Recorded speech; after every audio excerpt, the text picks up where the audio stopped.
Are we live? All right, we are live. What is up, y'all? I need help real quick, so hold on. What do you want me to do? I can't get this in. This is my bad ear.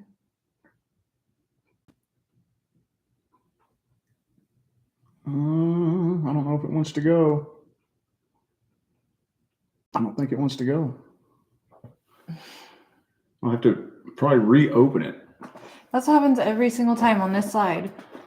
Oh, you know what?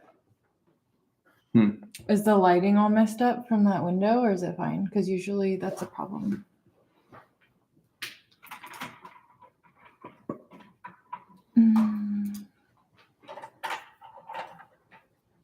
I guess that's kind of dark. Just leave it open, and if it gets brighter later, we'll close it. All right. Well, what's up, everybody? Sorry, we're kind of scrambling here. Hello, I am Shalene. Welcome. So this is the last and final round of 22-22s for 2024. Yeah. We figured we'd do one Christmas special. Let me go ahead and share this. Welcome in, everybody. Hi, Lori. We are going to also be accepting orders during the live, so Let me get that ready as well while you do your introduction thing. Yeah, so we're accepting orders.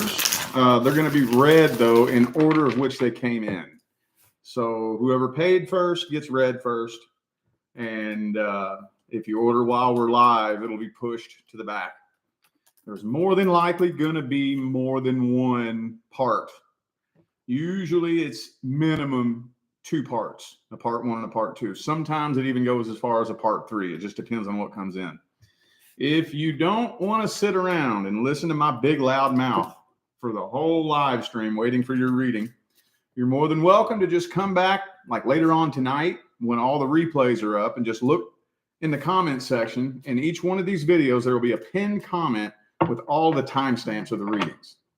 And unless for whatever reason YouTube gets taken off the internet, this video will remain up permanently. Yeah, and if you want to get a reading and you don't want us or you don't want me to say your name, I'm just going to read first names. You can have an alias. I think an alias is better, honestly, because there will be like 7 anonymouses, and then you have to go and watch every anonymous and figure out which one's yours. So if you have an alias like couch potato or like Santa Claus or like something silly, then you'll know which one's yours in the comments. Yeah. But anyways, let's go ahead and get started with the first one. As he's reading, I'm going to try to get all the names in order so I can put them in the comments so you guys can see which order. But right now we have about 38. Oh, wow. I didn't know that many came in. Yeah, so there's definitely going to be a part 2. So if you buy one right now, you will probably be on part 2. And we usually will do part 2s around like, what do you say? You usually go back around 4 p.m.-ish. It's just going to depend. So you can like scroll to the end of this video if you're watching later, and then you can see when we're coming back live. Yeah, my phone is so annoying. Like sometimes I won't get notified for anything that comes in. I don't even know where my phone is. I actually lost it earlier when you went to the store. Do you want me to go find it for you? No, you got to do this. Well. I always lose my phone. I have a leash for it, but I never use it. We got her a leash for her phone. She's always losing and forgetting her phone everywhere. So we got a leash for at it. The grocery store, everywhere. All right, let's get started. Right. First person we're reading for is Sabrina. Says, hello, Rich and Leah. Merry Christmas. What will my love life look like in 2025? Will I find new love or reconcile with a past person? I am an Aries. Thank you. Well, let's see. Queen of Cups. So there's definitely still an energetic tie to a past person. So let's see.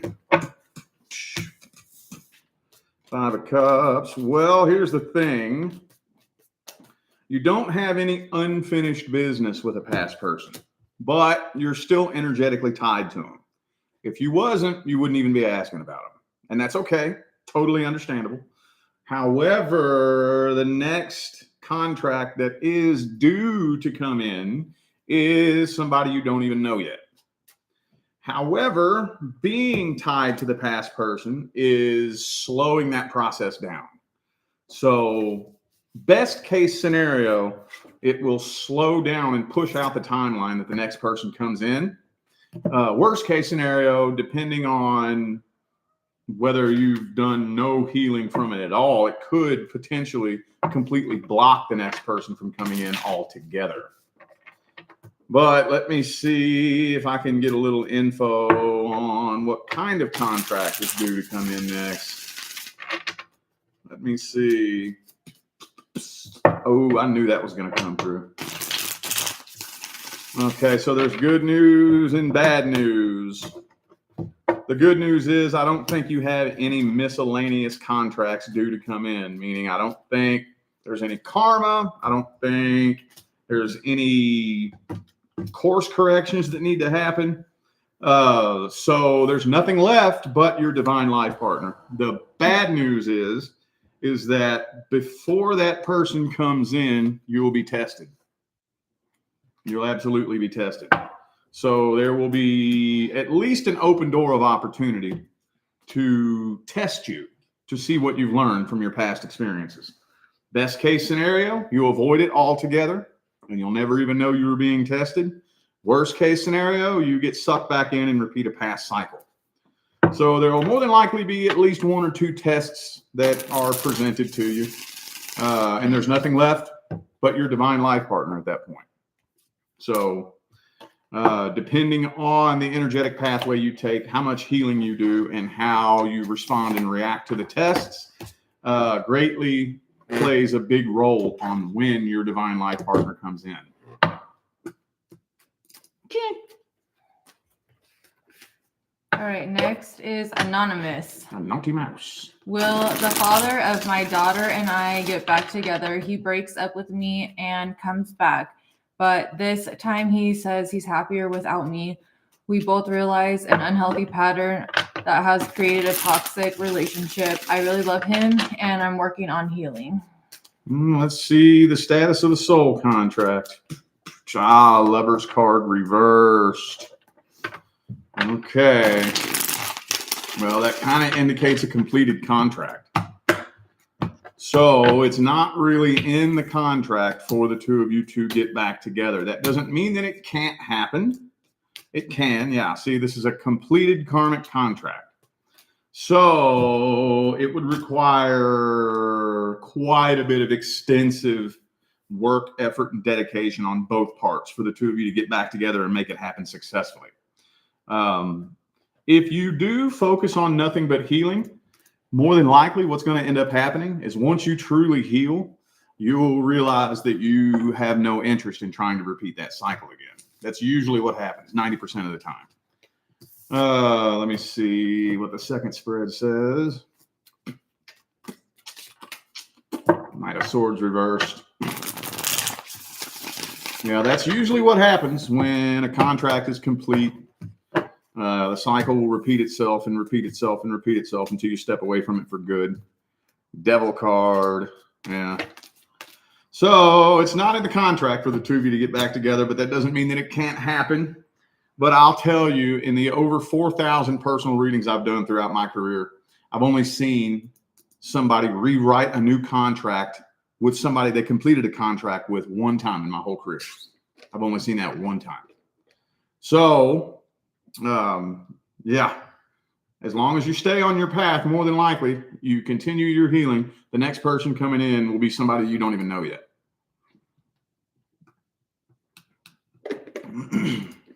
Are you on the next? I'm done. Oh. Okay. Oops. Next is Jamie. Sagittarius going through a breakup after 1 year. It's been 1 week of no contact. I set boundaries, but got mad after they were broken and we split. I don't plan on reaching out, but I feel so much unfinished business. Is this it? Just silence now. Or that was a question. Just silence now. Question. Karmic wheel in the upright. So this, I'm going to have to shorten this and condense this because it usually takes me a long time to explain this.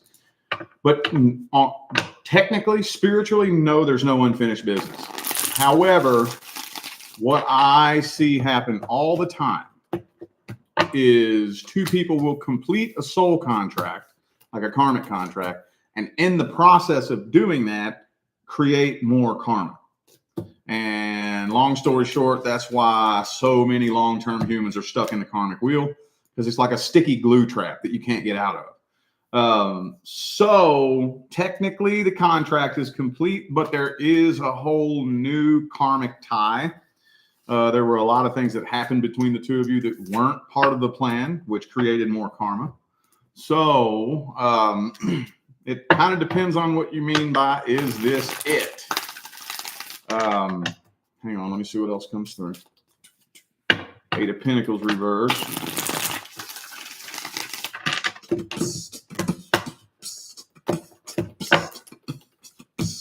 King of Pentacles reversed. Okay. Well, and Devil card. So it should be it. It should be.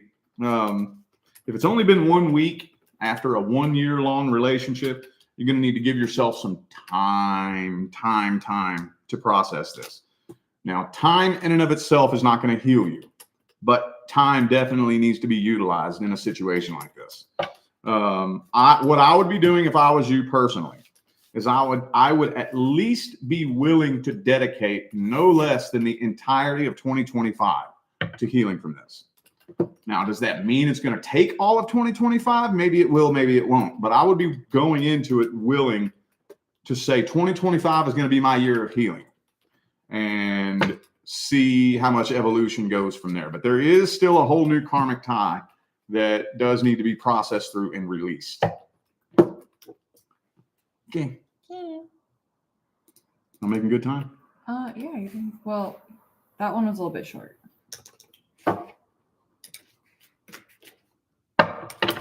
Next one is Jane. When and what's next in love? Well, I can tell you what's next, but I can't necessarily always tell you when. Sometimes I can, but a lot of times I can't. And it would take me probably 15 or 20 minutes to break down the quantum physics behind why that is. But we'll see what's due to come in next. Okay, so you don't have anything from the past that's due to come back. I don't know if you were wondering about that or not. And I also don't know anything about what your situation is or what you've been going through, but I don't know when your last relationship ended, but it does still say that there's a little bit more healing that needs to be done from that. But there's nothing left but your divine life partner. There's no miscellaneous contracts due to come in. And I don't want to dig this up and try to start unpacking it without knowing what all your situation is, because I don't know when your last relationship ended. Whenever your last relationship ended, knowing that would play a major role in being able to tell you what this means. But yeah, there is still some healing that does need to be done. Hopefully it was recent, because the more recent it was, the easier it is to process through and heal. If your last relationship was 4 or 5 years ago, and then that's going to cause a problem when you wait that long before you try to heal something. Let's see.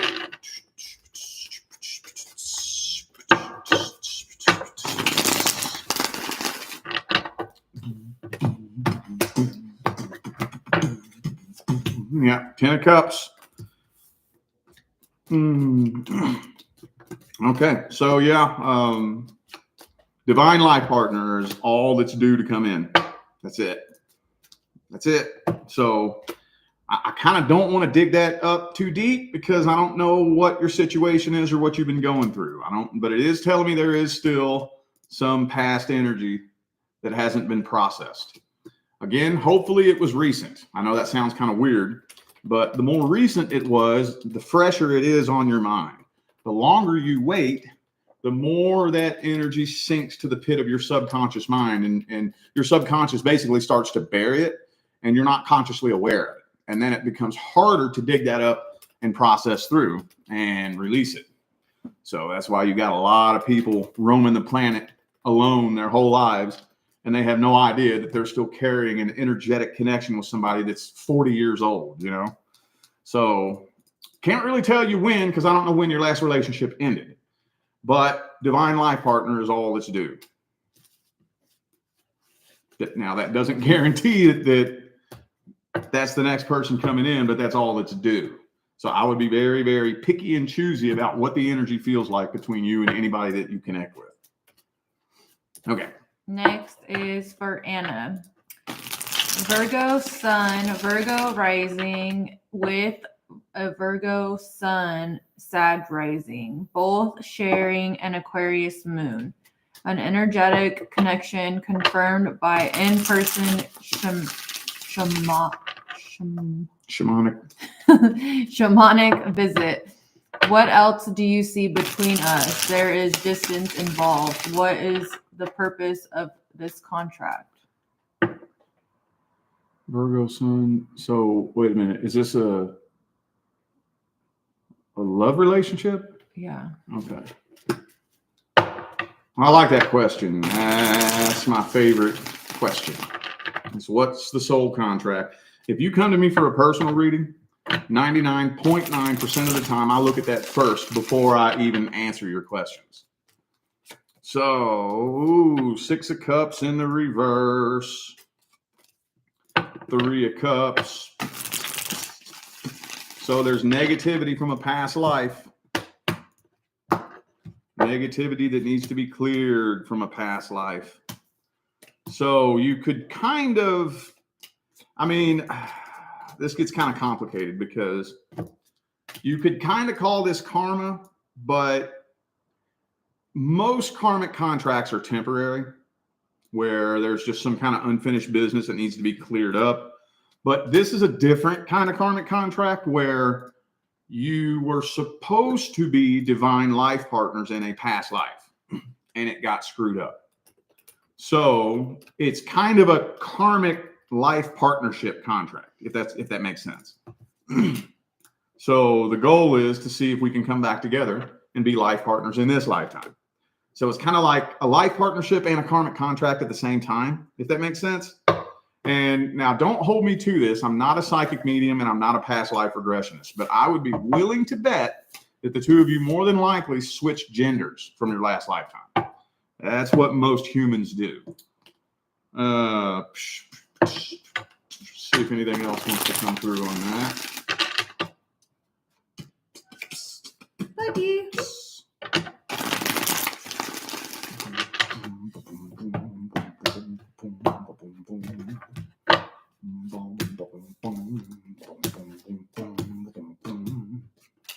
Okay. Yeah, I think that's about it. So it's like I said, it's kind of weird. This doesn't come through very often. It's not the most common thing in the world, but it does come through from time to time where it's like it's a karmic contract, but it's also a life partnership contract at the same time, if that makes sense. So if that's the best way that I can think to describe this kind of soul contract. So without knowing any other details, I'm going to go ahead and stop right there because if I say anything else, I could butcher the whole reading. Okay, next is Anonymous. I was dating a guy named Alfredo for almost 3 years. He introduced me to his mom back in April, and shortly after things went cold.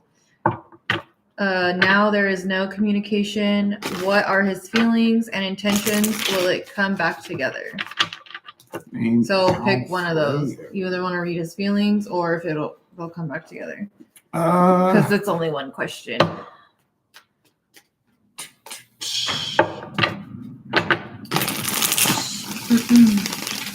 Dating him for 3 years and then he just went cold? The Alfredo sauce went cold. Stick it in the microwave. That's what I always think when I hear somebody's name is Alfredo. I think of Alfredo sauce. Who doesn't? I think and then he went cold. I mean, I had to say that. I could not miss that one. The Alfredo sauce went cold after 3 years. That's weird. That's a huge red flag. I want to look at this person's energy first. That is a huge red flag. Knight of Cups reversed. Okay, so I don't think that it was supposed to go down that way.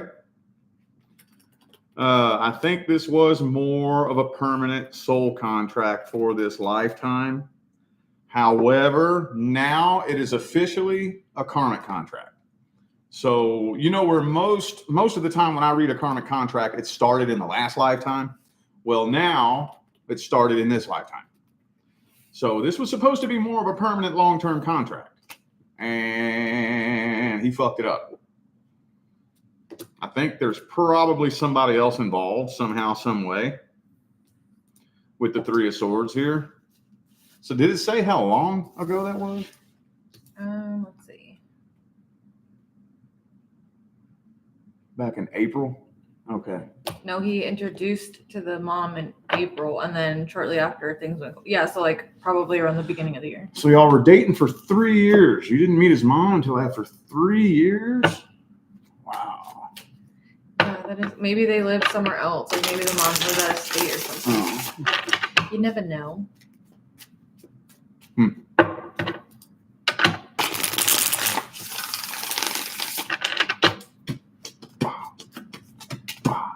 Death card reversed. There's somebody else in the mix here. I don't think he really wanted to end things. I don't think so.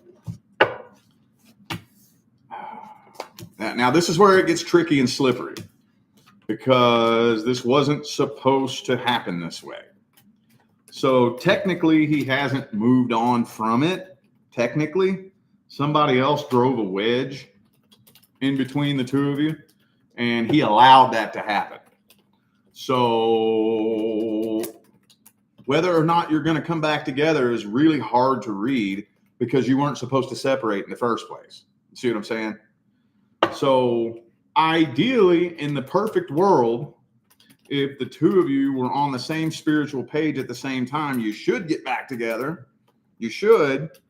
But he's completely veered off into a totally different timeline that wasn't supposed to happen this way. So I can't say whether the two of you are or are not getting back together when the whole contract was butchered. But he hasn't moved on from it. I don't think he really wanted to do this. He allowed somebody to drive a wedge between the two of you somehow, some way. And he's too afraid to overcome that blockage for the two of you to come together. So yeah, we're kind of hanging in limbo there with that. I wish I could think of some advice for this, because these situations are really tricky. I don't know if you've tried reaching out. I would give it some time. I would go 1 year. If it happened back in April, I would wait between now and April to try to see if you can get some communication from this person. And if it's still cold after 1 year, then maybe try to work on detaching from this. Okay, now you're going too slow. You gotta find a happy middle. Okay, well, every situation's different. No, I know that, but you're asking Okay. me. We like to keep the readings at like 4 or 5 minutes, like Okay. 2 minutes per spread. I'm just letting them know. But yeah, sometimes they do run over, and then some come through like super quick, so it's kind of hard to like judge it and base it on that. But yeah, I'm gonna run downstairs real quick, but I'll read this one. Okay, this is for TZ. He is someone I know currently named Dwayne, and he is my friend. I haven't met him in over a month and haven't chatted with him for almost 2 weeks. Will I meet him in person again in January 2025?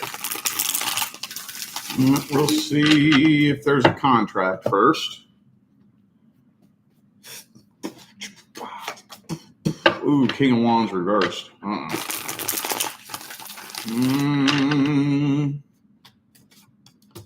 Emperor. Strength. I'm not 100% convinced there's a contract here. Six of Wands reversed. King of Cups, Knight of Cups reversed. Okay. I'm not 100% convinced that there's a contract here. That is another thing that I've been seeing a lot here the last half of this year, more than I've seen in my whole career, is people dealing with a situation in which there was no contract. That is very possible. Very, very possible to drag somebody into your life when there's not a contract, because this person is a very near and dear member of your soul family. So you all have had many, many lifetimes together where you've played close, intimate roles in each other's lives. However, I don't think there is a long-term contract in this lifetime. So I don't think there's a reason for the two of you to come together in January. But if you did, if the two of you do end up coming back together, you want to be very careful with this situation, because it is possible to write a new contract in real time, but it's hard. The analogy I like to give is it's like a 300-pound man training to run a marathon. It's possible. It's just the work that it takes is so hard that most people just straight up don't do it. Page of Swords reversed.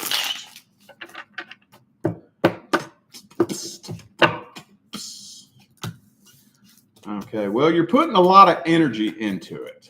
So here's basically what's happening. It's not really in the contract for the two of you to come back together. However, if you put enough energy into it, you can manifest a timeline where the two of you cross paths. But be very careful with that. Be careful with that. If you do put enough energy into manifesting that timeline and the two of you do come back together, try not to push, force, or fight things to go a way that it doesn't look like they're wanting to go naturally. In order for the two of you to write a contract and come together, it's going to require a lot of dedication on both parts. If there's not dedication on both parts, don't try to force it. If you have to force it, it's probably shit. All right. Next is Jared. When is my person due to come in? Any details would be appreciated. I'm a Leo, Sun, Aquarius, Moon, and Rising. No. Bless your fixed soul. Yeah. It doesn't really work that way. It doesn't work in such a way that they're due to come in at a certain time. You have to be a vibrational match to that person.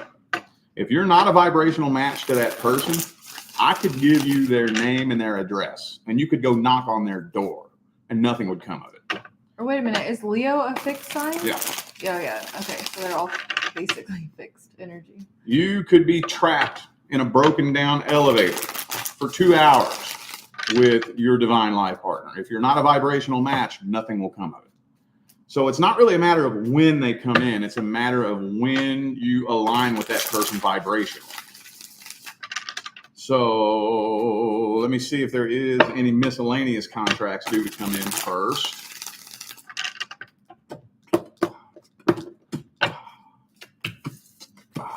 Empress, Knight of Cups, Two of Cups reversed. I think you still have a karmic contract due, my man. I think so. So we got that Seven of Swords karmic wheel down there. So there's still at least one miscellaneous contract that you have lined up for this lifetime.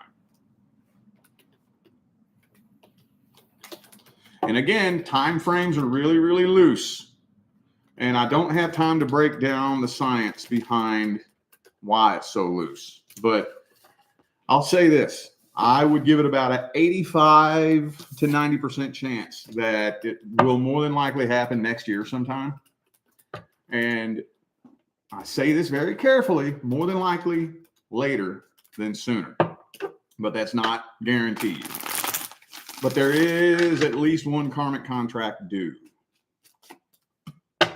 Emperor.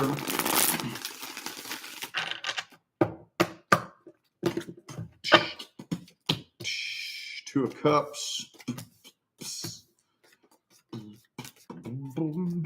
And there's a little bit of energy tying you to a past person. That's totally normal. I see that all the time.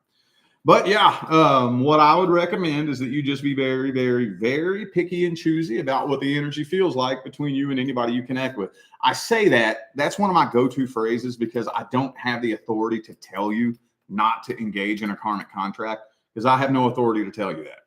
When you have a karmic contract with somebody, that is a contract that you wrote before I ever even stepped foot on this planet. So I have no authority to tell you that you shouldn't do that. But I will say, when you connect with somebody, be picky and choosy about what the energy feels like. Don't be afraid to walk away from something confusing. Don't be afraid to say no to, something that doesn't feel right. And if something feels funny and it doesn't feel right and you end up bypassing a karmic contract and you're able to release that energy, then I think your divine life partner is behind that. So, all right.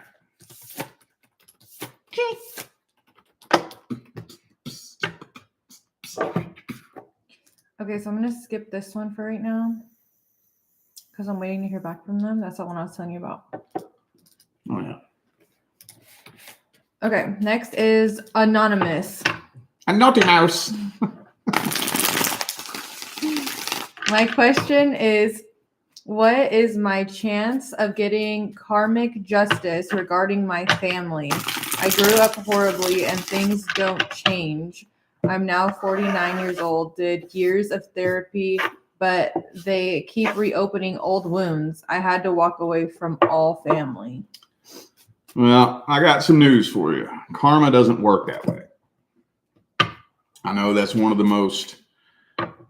is one of the most frequently misused buzzwords in the spiritual community. Karma does not mean punishment. Karma does not mean judgment or justice. I don't have time to break it all down and explain it. But let me just take a look at the energy of the situation. Because see, getting justice or revenge, all that does is create more actual karma. That's all that does. Facts. So let me see.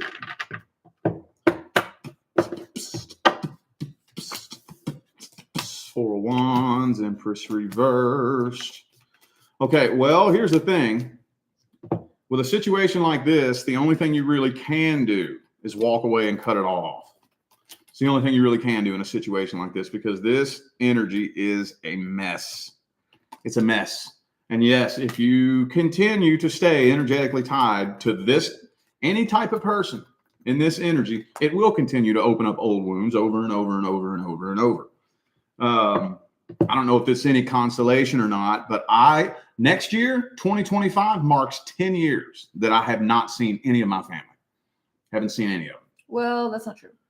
Oh yeah, I saw my mom once, but my family, I haven't been around, contacted, other than my mom. I went and visited her one time in 2021.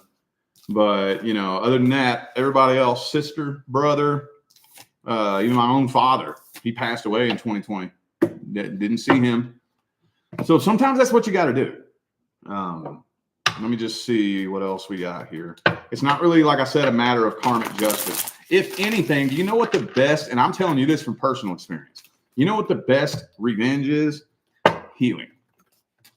Healing and evolving. Nothing will burn the shit out of those people more than seeing you move on, heal, evolve, and do better than them. That's what will really burn the shit out of them. But, and again, I don't have time to unpack all this here. You won't even be feeling that way if you choose to take that timeline.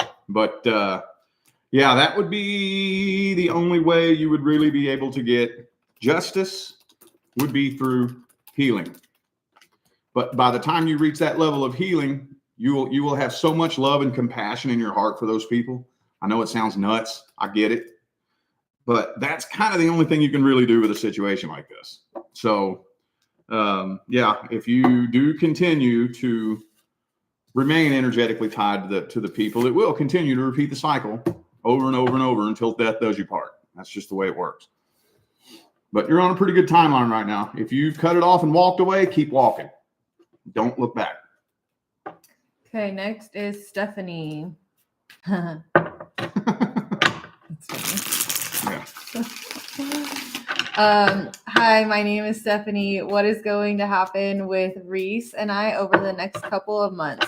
Reese is a guy friend that I recently reconnected with. We never dated, but fooled around a couple times. We decided to take things slow because of past relationships and the fact that he wants to make sure him and his 4-year-old daughter, who he now has full custody of, have their own place living with parents till he got back on his feet before starting something new, which he told me from the beginning.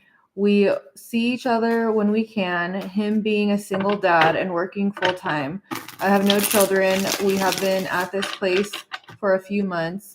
Finding a place has been difficult. I want to know if soon we will be able to move forward and can actually be together if his intentions are true. Thank you so much.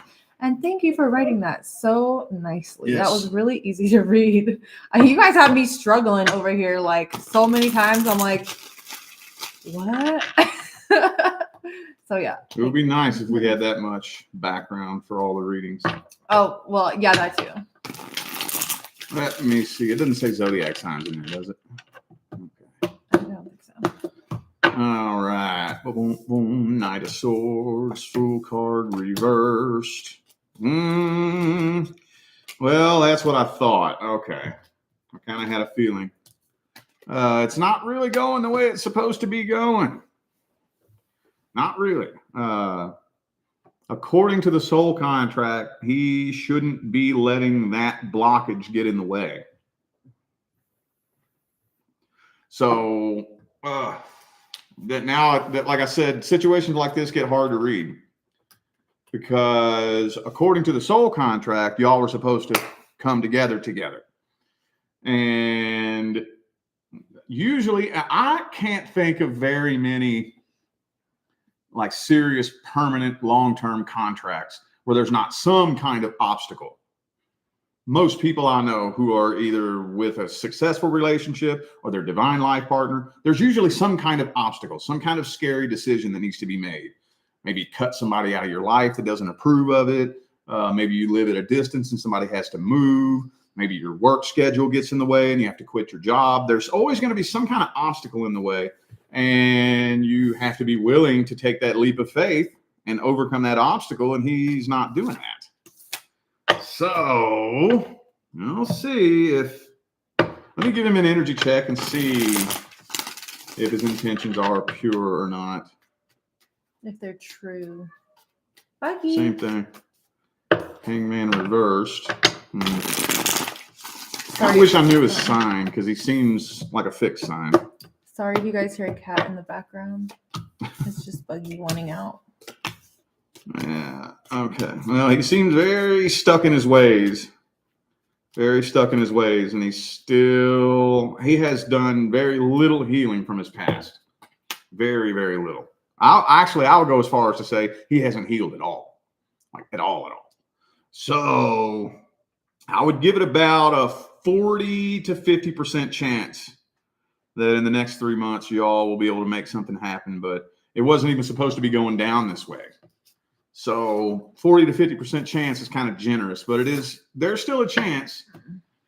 But yeah, that's all I can really say about that because this contract is not being cooperated with by both parties.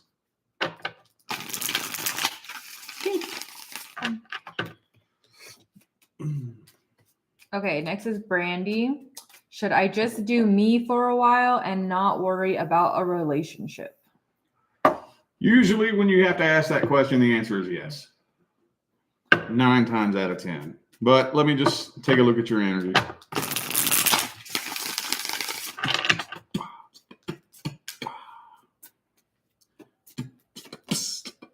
Knight of Coins reversed.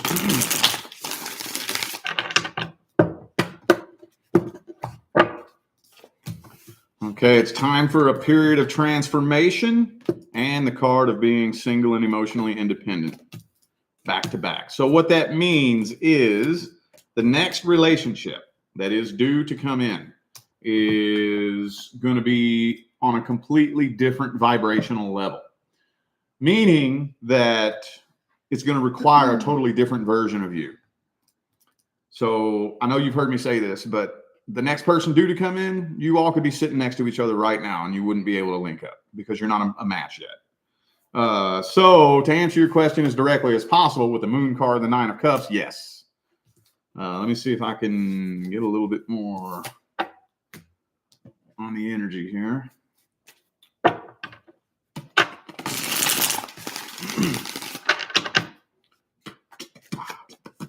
Seven of Pentacles reversed.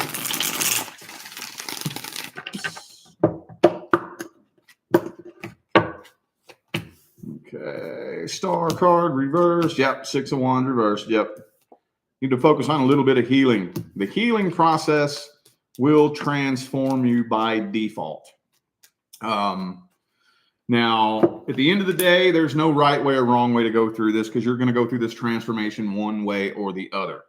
But right now, while you're still on the frequency that you're on right now, any attempts at trying to keep relationships going is going to keep resulting in the same outcome until, worst case scenario, you get kicked down to rock bottom and you don't even have any strength left.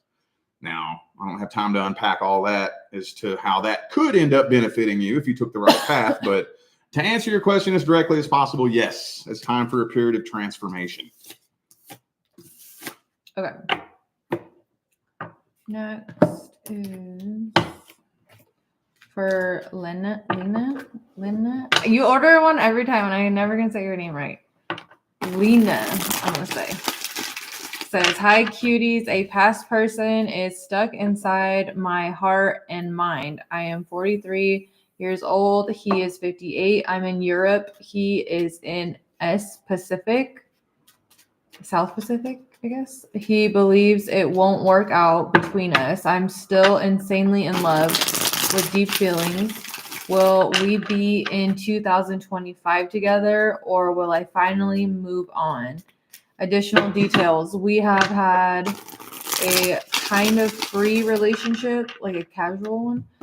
I was traveling all over the world, and we both didn't want something committing at that time 2 years ago. Then we had some kind of deep connection, lived together for 2 months. He has grown-up children too. Me after that and traveling for 1 year, he kept communicating with me for some reason. I changed my mind and I wanted to proceed to a more committed thing. Us being together a couple. He just didn't change his mind. He is far away, but still wants to know if I'm well, etc. He is the only man that admires me so much. Well, this energy is like way too messy. So here's energetically, here's what we're dealing with. What has happened between the two of you has put a permanent dent in the connection. Okay. If the two of you did come back together, I promise you, the picture you have painted in your imagination of what it would be like is not at all what it would be like. The energy would be very, very different. Okay. There would be a lot of anxiety, doubt, nervousness, frustration, pent up, that would keep building and building and building and building and building over time. And just that energy alone would end up manifesting a repeat cycle. So whether or not you're able to let it go, though, is a totally different story. Because the reason why things like this are so hard to let go is because what we do as humans is we paint a picture in our mind of who we think someone is, and then we grow attached to that picture.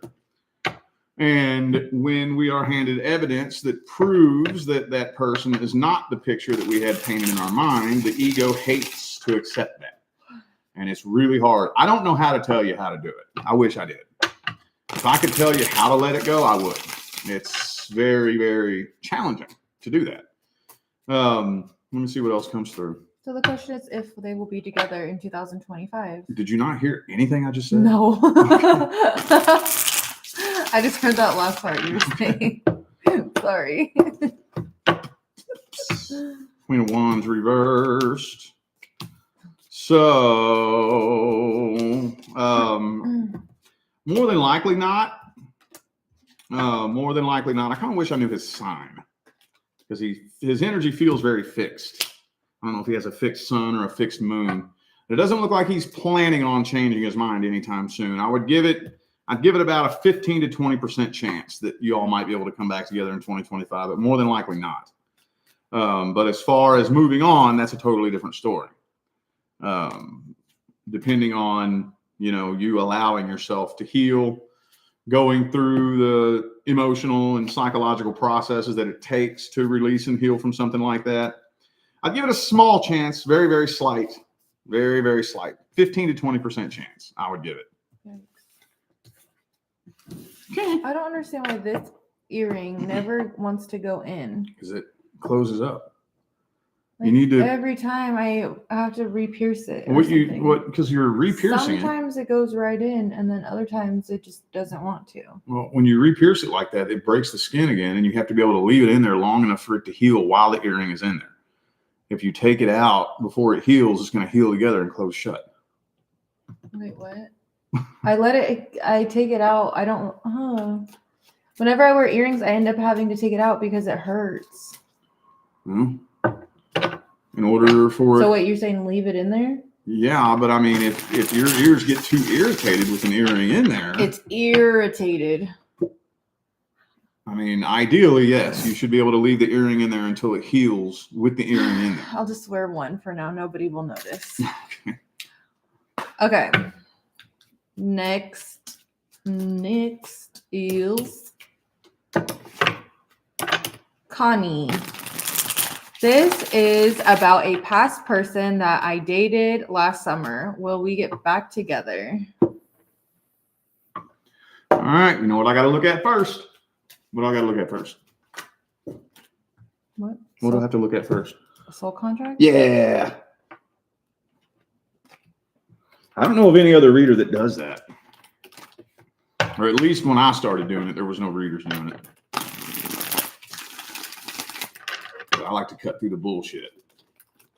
And trust me, it's really, really easy to get lost in all the energetic bullshit if the contract is complete.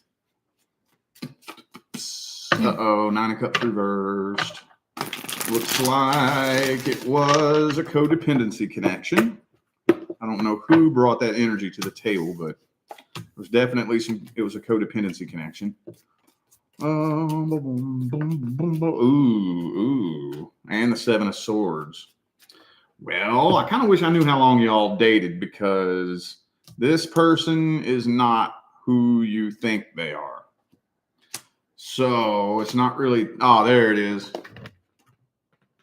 What's that? What's that?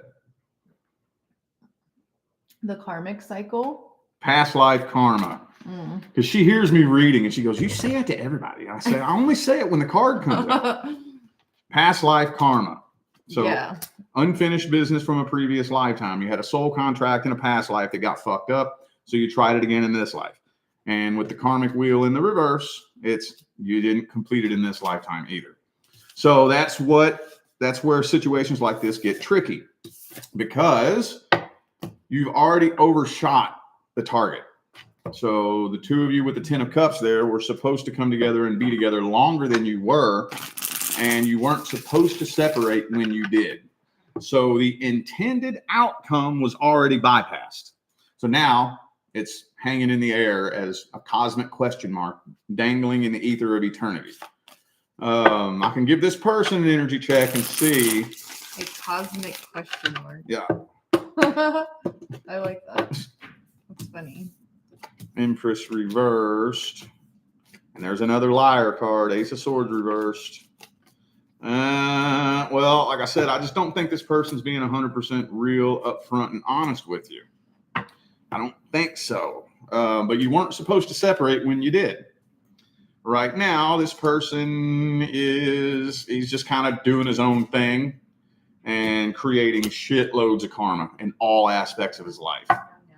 I'd give it maybe 40 to 50% chance y'all can get back together next year.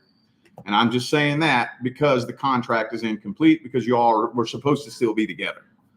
So right now, though, he's off not doing what he's supposed to be doing. He's not living his purpose. He's not living according to his soul plan. So I'd give it about a 40 to 50% chance. Did he pull that down? I don't know. It was dangling down, and then he keeps jumping up here onto the bar and swinging at it, and I'm scared he's going to fall through the bars. He'd land on the couch, wouldn't he? What? Would he land on the couch if he fell? No. Oh. The couch is not right there. We moved it. No. Oh. Yeah, might have to learn the hard way. No. Buggy. Look, he's going to try and get up there again. No, Buggy. No. No, he's fine. Oh, my poor baby. Okay, so are you ready to do the next one? Yeah. Do you need like a break or anything, or how are you feeling? I want to go grab another deck. Back swap. Back swap. Okay, so I have a story to tell you guys. So, okay. So we bought a cat stroller for our cat, Taro, and we took him out on a walk like the first day, and it was fun, and he was so cute, and he was loving it. And then yesterday we took him out on another walk, and I don't know why I thought he could go a little bit further. Like, we went pretty far. So we went like up this trail, and then we went through a neighborhood, and then we went to the park. And then once we got to the park, that's when he started like meowing. And I was like, oh no. Like something's something's wrong, you know? Because like if he's meowing, that means he's not happy. So I was like, okay, well, let's hurry up and just go back home. And so we were trying to get home as fast as we could. And then all of a sudden he starts like arching his back like, inside the stroller. And then Rich was like, what's he doing? Why does he have his back up like that? And I was like, oh, he's taking a shit. So Buggy was meowing profusely because he had to go to the bathroom. And I felt so bad. He started pooping in the stroller. It smelled so bad. Oh, and then we realized we can't take him for that like far of a distance. Well, I was thinking yesterday when we went on the walk, I was like, man, I hope he doesn't have to poop or piss or anything. And I kept that thought to myself because I was like, well, I wonder if he let us know. Yeah, he let us know. Well, I was thinking about that the first day we went out, but I just kind of figured, he'll probably hold it because he'd hold it going to and from California. Yeah, so, every time we would move, he would hold it for 4 hours. Taro, stop. At one time when we moved, the first time we moved from Vegas to California, they were in their kennels for like 6-7 hours, remember? Because we had to pull over because of your car. Yeah. And that was bad. Like, I felt so bad for that. Oh, yeah. Thumbs up. And so he would hold his, like, bowels. Then, I don't know. There was a lot going on, so I think he was scared or something. Yeah. Poor baby. But that's my story. Funny story. Okay. Moving on. We're going to do Jamie. Says, I met a Capricorn recently and we instantly clicked. In October, Capricorn ghosted me. I was aware he was married and was about to go through a divorce. I kept thinking about him nonstop. My question is Capricorn my divine partner? I'm a Virgo. No, I don't need a tarot card to tell you that. That's not your divine life partner. But that doesn't mean there's not a soul contract. You want this? Yeah. So, hang on. I'm going to go ahead and get my feel freeze. Well, I should probably change her time then. Okay. All right. Or you could just watch our intermission. All right, I'm going to read this. I'm not in a hurry. Here. Oh, okay. Okay, Brittany, I'll add that for you.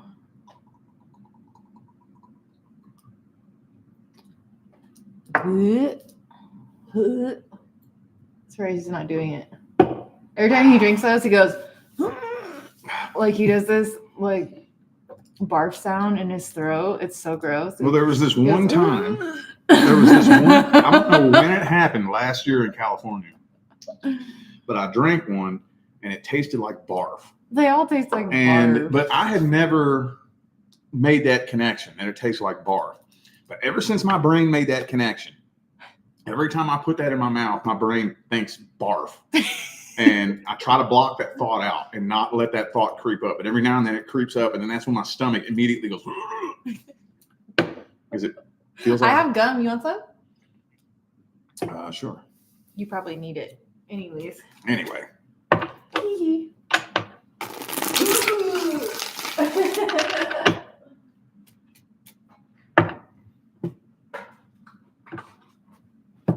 Yeah. And then I taught him the trick. If you feel like you're nauseous, just eat mint. Yeah. And then it takes away your nausea. Blew my damn mind. All right. So, you want to start the time now? Michaela said, hey guys, taking shots this early. It's not alcohol.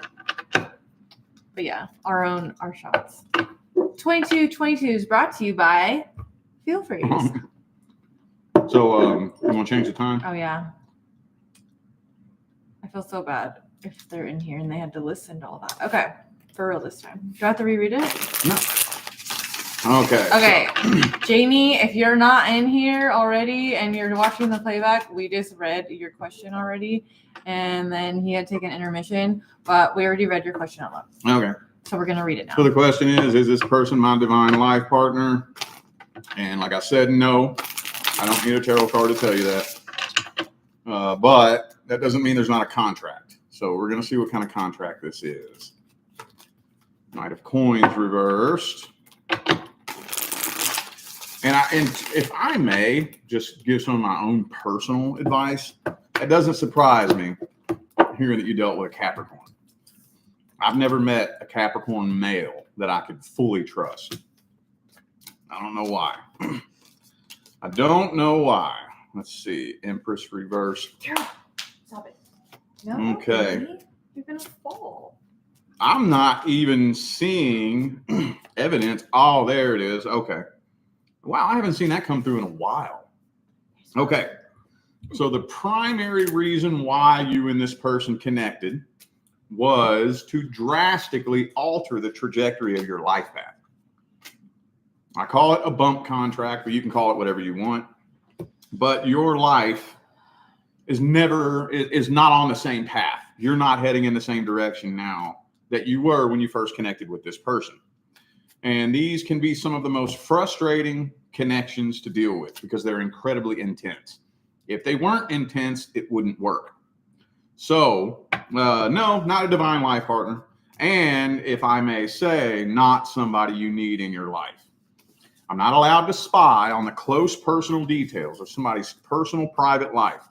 But I can tell you that he's not going through a divorce because he's a sweet, innocent little victim. I can tell you that much right now.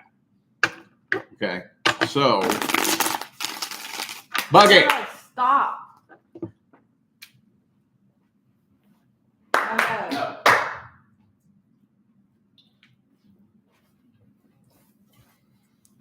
Sorry, y'all. Our cat is trying to tear all of our Christmas decorations down.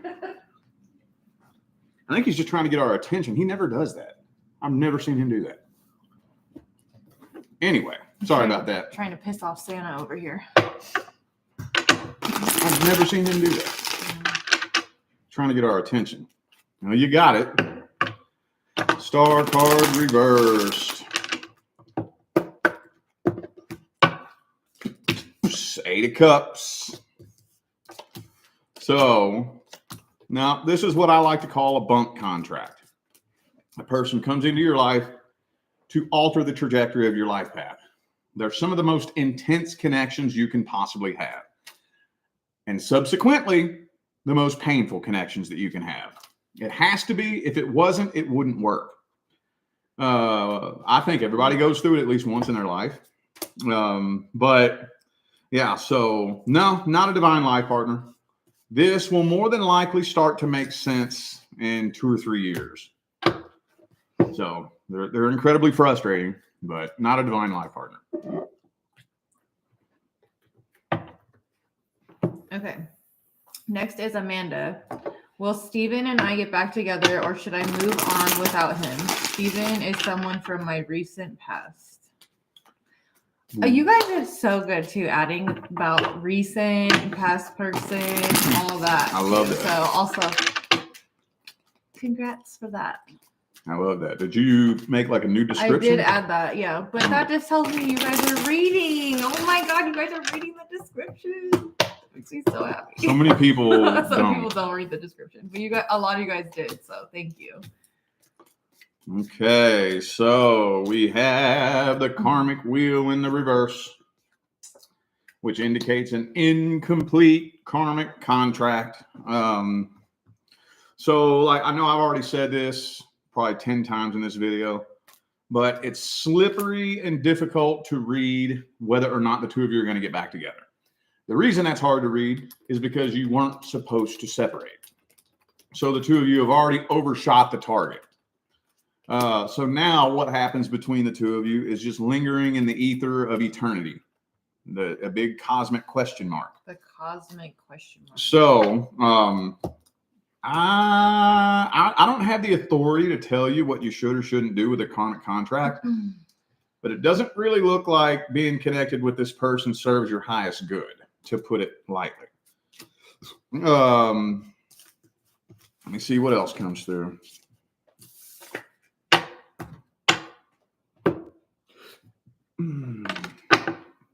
I need to get some new tarot decks.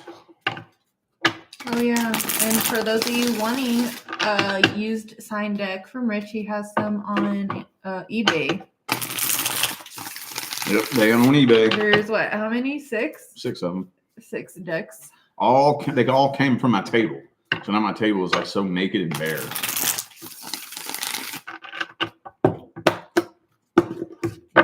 Boom, boom, boom. 2 of Wands, Temperance reversed, Tower, Lover's card reversed. I mean, again, I'm not technically allowed to tell you what you should or shouldn't do, but if it was me, I would more than likely release this and move on from it. Because in order for the two of you to come back together and complete this contract, both of you are going to have to come back together and bring a new energy to the connection. Not just you, not just him. I don't care who did wrong. I don't care who's at fault. Both of you. And he's not doing that. So if he's not doing that, it doesn't matter what you do. It won't work. If you're not doing that, it doesn't matter what he does. It won't work. So, yeah. If it was me, I would more than likely release this. Okay. Okay, for this type of question right here, do you want more details, or is that good? I mean, I don't really need them, I don't guess, but okay. I mean, it'd be nice to know if it was a past person or a potential new person. So I'd kind of like to know if it's a past person or not. Okay, Andrea, are you in here? Because that's what we're talking about is your question that you just sent. If you could just let us know if it's like a past person or current person, and then I'll add it. Okay, next. I'm so glad you can keep track of all that shit. I know. You die without me. Next is Mary. I need to know if this past person that I'm talking to is my person. He made contact in October after 5 years of ghosting. He's Scorpio sun. I'm Virgo sun with Scorpio rising. Okay. Well, so it depends on what you mean by your person. Divine life partner? No. What's that? No, but your favorite. The karmic wheel reversed. I'm showing you that so you know that's Yeah. why I say it all the time, because it always comes out. It does. Past life, and here's my past life card. So Oh yeah, I know. Six of Cups and the karmic wheel and the Six of Cups. This is a past life karmic soulmate. So not your divine life partner. However, that doesn't mean that you can't build a successful life partnership. I always want to make it as clear as possible that your person isn't the only person that you can build a life partnership with. I could probably walk around my neighborhood right now and find you 10 or 15 karmic couples building a life partnership together. It happens all the time.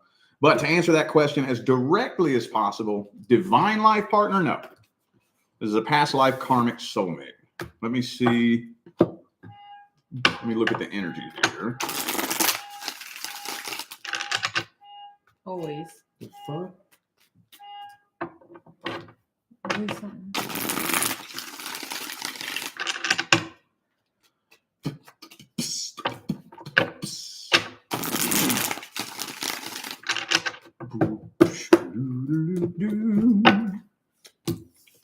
Knight of Swords, Six of Wands reversed, Empress. Okay. So I do think that it is a long-term contract. It is. So there is potential for the two of you to build a long-term and potentially life partnership. I wouldn't say divine life partner, though, but just try to be picky and choosy about what the energy feels like, but don't, this is so complicated, I know. Don't be too guarded, but don't get too clingy at the same time. Just find that balance of zero expectations, of what is the word when you're just very neutral, you know. If it works, it works. If it don't, it don't. I'm just going to observe you with no judgment, no bias. I'm just going to observe you, and your actions are going to tell me everything I need to know. And that's what I would do with this right here. You could build a life partnership with this person. You could. Just be careful and proceed with caution.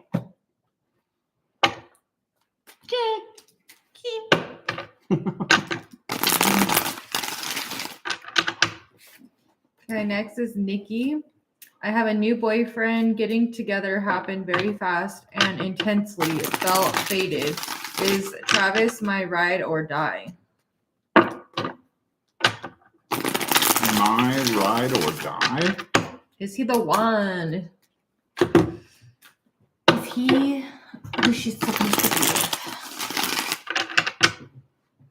Or no, you don't like that phrase. What's that? Is this who I'm supposed to be with? No, I don't like that.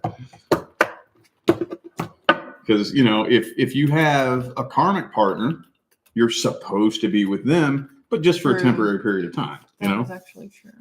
So, Lover's card reversed. Okay. So, I mean, it absolutely was very faded, as it were. This is a very near and dear member of your soul family. But I kind of wish does it say how long they've been together? New. I have a new boyfriend. New boyfriend? Okay. Well, I don't know how long y'all have been together, but over the next 6 months, the two of you are both going to start seeing very different sides of each other. Oh, no. Well, you know, that's normal. Two people come together, you're not going to know each other like the back of your head. That means the cupcake phase is ending. Yeah. Well, when the cupcake phase starts to fade away, you're going to start seeing the real, especially, I don't know if y'all live together or not, but tension is going to start to build. It's totally normal. It's totally natural. The question is, how are you going to react to it when that starts to happen? What most couples do, like I said, is they paint a picture in their mind of who they think the person is. And then once the person starts showing them that they're actually somebody different, they get mad and try to force them and change them into the person they thought they were. And that's when relationships start spiraling out of control. I wouldn't say divine life partner, though. I wouldn't say that. but very near and dear member of your soul family. Page of Wands, a little bit immature too. Is this person young? Like maybe in his 20s by chance? Hopefully. I hope he's young. If not, that's not good. Which, if he's not young, that means he's what? Immature? Immature, yeah. Ooh, 5 of Wands. There's definitely going to be some bumpy roads between the two of you and the devil card. Probably because he's immature and he leaves a mess. He doesn't put his laundry into the hamper. He puts it next to the hamper on the floor. Well, regardless, I mean, when both of you start becoming your real, true, authentic selves, and that starts evolving between the two of you, tension's going to build, and there's probably going to be some arguments and whatnot. That's totally normal. That's totally natural. It happens. The question is, how are you all going to process through that? Because it could go one of two ways. It could either continue to spiral out of control and turn insanely fucking toxic, or the two of you can process through it together and come out stronger and happier and healthier and build a life partnership. So, yeah. I wouldn't say your number one divine life partner, though. If anything, there's probably some karma you all are here working out. The karmic wheel has come up for almost everybody today, hasn't it? Yes, it has. So is he the ride or die, or is he just the... Well, it depends on what you mean by ride or die. I mean... Like... Your divine life partner? That's fucking cat hair. Ride or die? I mean, anybody can be a ride or I don't know die. how to explain that. Like, are they gonna be together and like go through the ups and the downs and like? Right. That's what I'm saying. When that remains to be seen, because when the challenges start happening, which they're coming in the next 6 months, how are you all going to respond to it and react to it? Because it's not just a matter of him being your ride or die. It's a matter of both of y'all being each other's ride or die. It's easy to say that. It's easy to talk about being ride or die until you're in a tussle with somebody. And then when you're with that person, y'all are going through some shit and you're arguing and you're bitching at each other and it's escalating and escalating and escalating. Then that's when whether or not you're a ride or die is really put to the test. You know, is how you're going to handle that? How are you going to react to it? How are you going to respond to that? You know, so that kind of remains to be seen, how both of you are going to work through that together. Okay, next person is Victoria. Victoria. Past person. What are my ex-boyfriend's emotions / intentions towards me? Doesn't say how long they've been separated.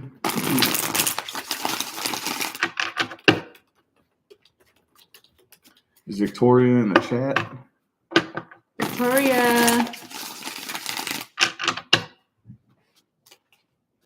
I don't have to know that, but it really helps.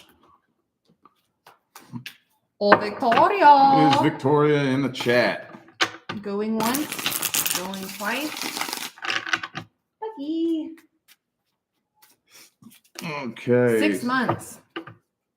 6 months? If that's her, yeah. Oh.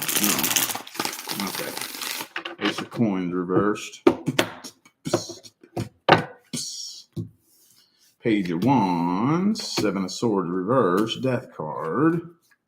So for some reason, I don't really know why, but he's kind of blaming himself.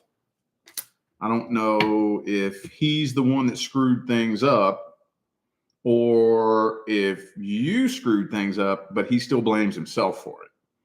But he's kind of blaming himself for it and pretty much feels like it's completely over. He's also kind of holding a little bit of a grudge. So he's definitely not moved on from it. And I think he does at least try to keep tabs on you still. I don't know if y'all are able to look at each other's social media, but he at least tries to keep an eye on you still. But feels a lot of tension. Kind of blames himself. I can't really say a whole lot more than that. Let me see what else comes through.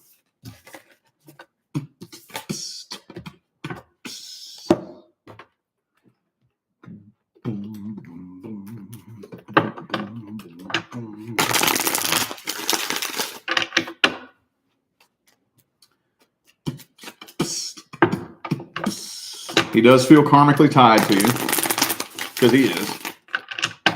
If he wasn't, you wouldn't even be asking about him. His little quest to try to find somebody new isn't really working out exactly the way he had hoped. So I'm not allowed to spy on the details of his life. So I don't know what's going on in his love life, but it's not working out the way he wanted it to.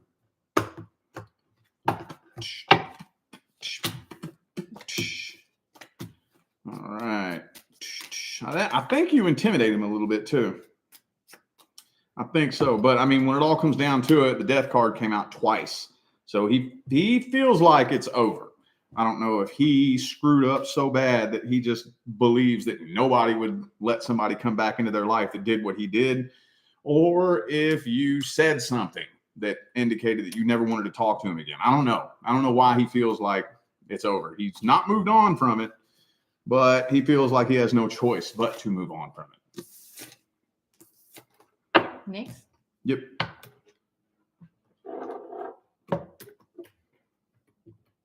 Okay, next is Jessica. No contact, past male Gemini, and I, female Sagittarius, met in May 2024, and he ghosted abruptly in August 2024. Super nice and manly towards me, similar interests, long talks. He shared so much, never felt connection like this. Why did he ghost / his thoughts? Well, I can already tell you what It's a Rich is going to Gemini. say, because he's a Gemini. That's another really, really common energetic mixture that I see. Coming from a Sagittarius female myself, I have also been sucked into those Gemini men, and same shit. You'll be like, you thought everything was all good and dandy, and then turns out it's like, wait, what? It doesn't make sense. Well, they're professional smoke blowers. And this is no offense to any Geminis out there. This has just been my experience with any Gemini I've ever personally connected with. And I even have a daughter that's a Gemini. She's the exact same way. And it bothers me because she's my little twin. She looks just like me. And I can't believe a fucking word that comes out of her mouth. She opens up her mouth and bullshit comes out. It's just like the only thought that goes behind their words is, what do you want to hear? But dating Gemini men, there's just something, Michaela, there's like something about just the Gemini men is they're gonna like try and swoon you and like try and sweep you off your feet and kind of. And us Sagittarians, we are kind of gullible sometimes. Like we believe, like we're optimistic and we believe. See, if you don't know what that card is, some people don't know what that means. It means he's being lying, or he's a sneaky guy. And the Lover's card is also the Gemini card, and it's reversed. So he's a very low vibrational Gemini. So when you get ghosted by anybody, okay, let's quit ripping on the Geminis because we ain't trying to piss people off. But when you get ghosted by anybody, it means one thing: they're hiding something. Period. Now we could sit and speculate all night long on what they're hiding, but it doesn't matter. They're hiding something, and they're not who you think they are. Yeah.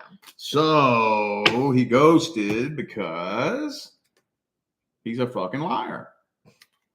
He's not who you think he is. He's somebody totally different behind your back. But spiritually speaking, you all completed your karmic contract with the karmic wheel in the upright. Thank God there's one upright. Yeah. So from a spiritual perspective, you all separated because it was time to separate. Because if you hadn't separated when you did, a tower moment was coming. The universe was going to force the two of you to separate. So the way it happened was basically the lesser of the two evils. Because if you would have held on to this, I wouldn't have given it a full 3 months before something really ugly happened between the two of you. Like maybe the truth would have came out. Something. Oh my God. I'm just kidding. Yeah, it's not all Geminis. I hope it's not. I'm just saying from my experience. Because like there's one Gemini in the spiritual community. You remember the dude that came over to the house that day? Huh? Remember the dude that I had come over? Yes. He's a Gemini. And yeah, but he's cool. he's cool. Like I said, I've only met him one time, and he did a really big favor for me. But we're not dating him. I know, but I'm just saying, there's some of my favorite internet public figures that I like to listen to are Geminis. Yeah. There's one Gemini I'm connected with that did me a huge favor, and he earned a lot of respect from me for doing me that favor. But it just seems like everyone I've ever gotten really close to, it's always the same thing. And I hate that. I hope they're not all like that. I hope not. It's probably just the low vibrational ones, and not everybody is low vibe. Yeah. Karmic wheel in the upright again, second time in a row. Completed karmic contract. It was time to walk away. But yeah, that's the spiritual aspect of things. Seven of Swords again. Okay, so spiritually, it was time to separate, but energetically, he's not who you think he is. So, all right. Sad. Oh my gosh, no. Someone says, yeah, I just probably just met a Gemini the other day, and we exchanged phone numbers, and his wife gave me a phone call the next day. I hate it, man.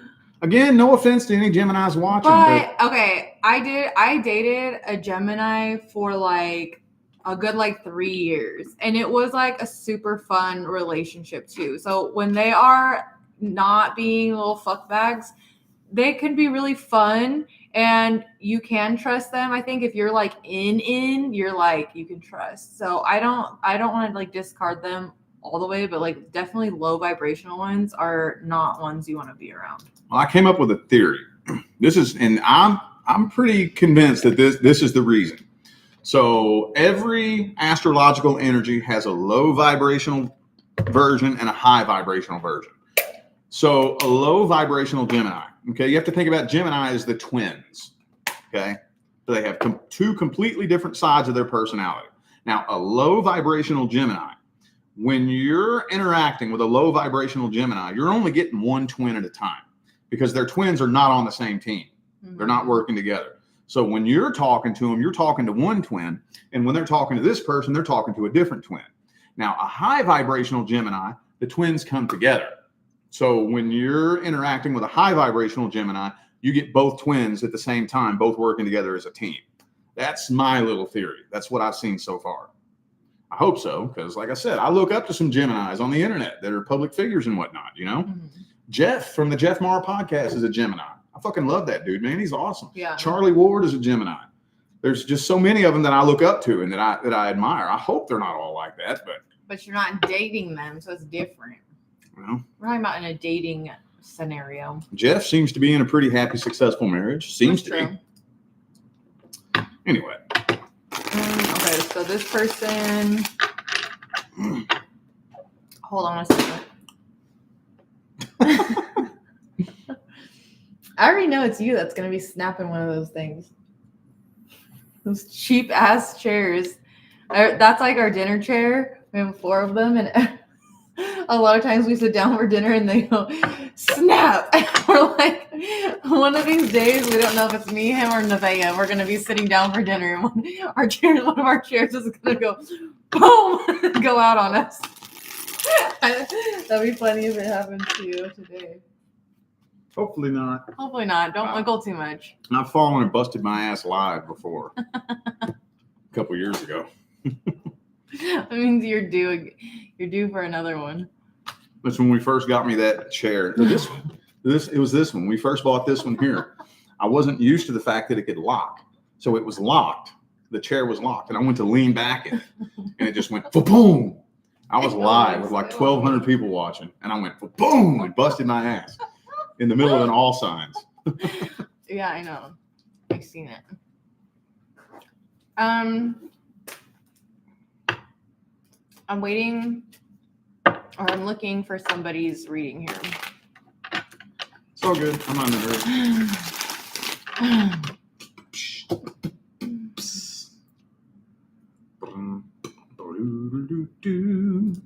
Okay, well, this person sent me 3 questions, and I need 2 questions, not 3. So,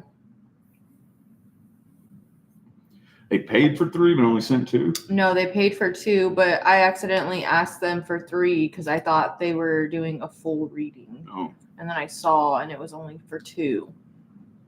Should we just pick 2? yeah. I'm going to pick these 2. Well,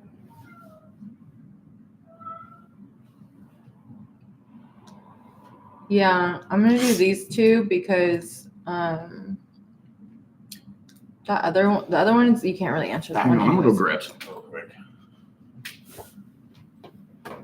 Buggy, what are you doing, boy? No, he did not make a short about it because I think he was probably embarrassed.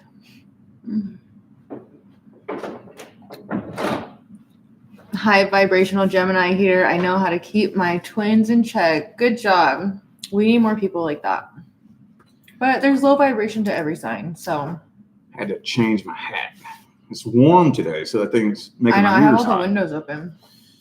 But I love wearing that in the wintertime to keep my ears warm. Okay, so this person bought 2, so I'm just going to read them off of here. But I need a timestamp it real quick.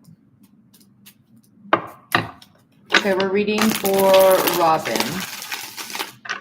Okay, Robin, if you're not in here, we're just going to read 2 of the questions you sent me because you sent me 3. That was my mistake. I asked for 3. So I'm just going to read 2. And the first one, Rich won't really be able to read anyway, so we're just going to read number 2 and 3. Okay, so the first one is, wait, hold on, she did send some background. Okay, I'm just going to read the background first, and then we'll just read the questions. Okay. I've recognized how important it is to embrace change for personal growth. This journey has prompted me. Okay, wait, hold on. No, I don't read that because we're not doing that one. My husband does not understand me at all. He wants me to be like him. He's an Aquarius. I'm a Scorpio. I'm Sun, my moon, and my Venus are all in Scorpio. Ouch, bug. I don't do things like he does, and he gets mad at me, and we fight a lot. Despite these hurdles, I believe in my ability to overcome them, inspired by my wonderful children and their achievements. Reflecting on my life, I cherish the 36 years I've spent in marriage and our beautiful new 5,000 square foot home in Tennessee, yet sometimes I feel an emptiness that draws me to alcohol for comfort. With my birthday, October 28th, under a new moon in Scorpio, I see this as a chance for transformation. I've learned that isolation, it's not my friend. Also, I have a lot of health issues. Blah, blah, blah. I don't want to say that out loud. I've also been exploring new insights beyond tarot, discovering my strong intuitive abilities. I welcome any thoughts or advice as I embark on this journey. Okay. So the question, should I keep diving into more non-traditional things like tarot and astrology? I find those esoteric practices fascinating. Well, yeah, I don't really need a tarot card to tell you that.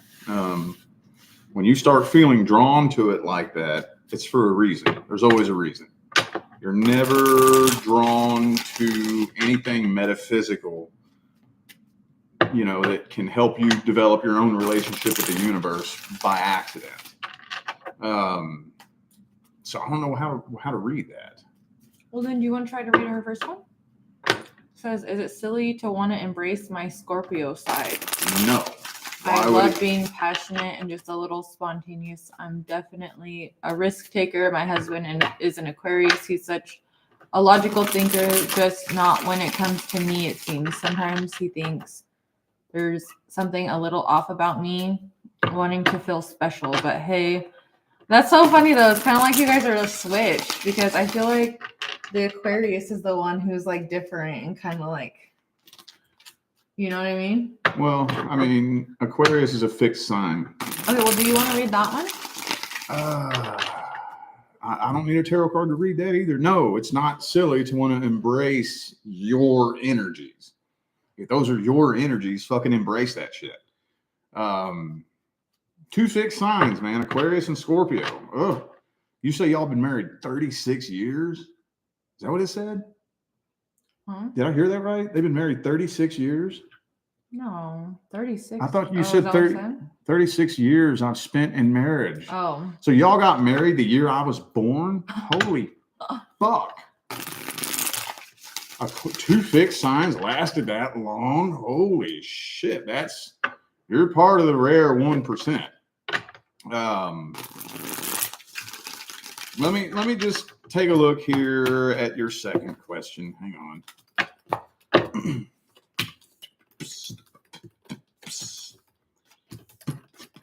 Okay, so What the heck? you are going through a spiritual awakening, and you're going through a period of transformation right now. So yes, you're going to feel drawn to esoteric practices and whatnot that are going to aid you in your transformation. As far as isolation goes, though, it depends on how you define isolation. Because if you're isolated while healing, a little bit of alone time is going to be very important.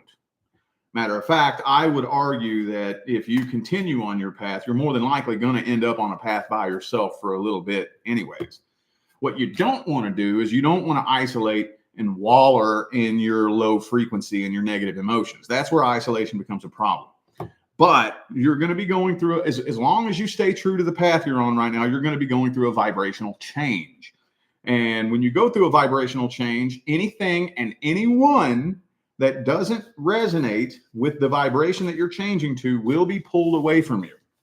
So it can be counterproductive. Like if you're vibrating right here, and only people who are also vibrating right here can be a part of your life, like your husband. So if you start going up to here, there's going to be a period between here and here where if you attach yourself to anybody, they're going to serve as like a boat anchor that's going to lock you in that vibration. Unless, of course, you are able to find somebody that'll make that journey with you. But yeah, so you are absolutely going through a transformation. You're going through an awakening right now. And being drawn to esoteric things is happening by default to aid you in your awakening. Plus, I think you and your husband already completed your karmic contract anyways. So you have a completed soul contract between you and this person. I don't know how the hell y'all made it 36 years. 2 fixed signs together. I've never, ever seen 2 fixed signs come together and last 36 months. So that's hats off to you. I don't know how the hell you did that. But yeah, so you're right now, you're in the middle of an old cycle closing out and a new cycle beginning. And so yes, to answer your second question as directly as possible, yes. Absolutely. If you feel drawn to something, don't ignore that pull you feel towards something that lights your soul on fire. What's the last question? Oh, yeah.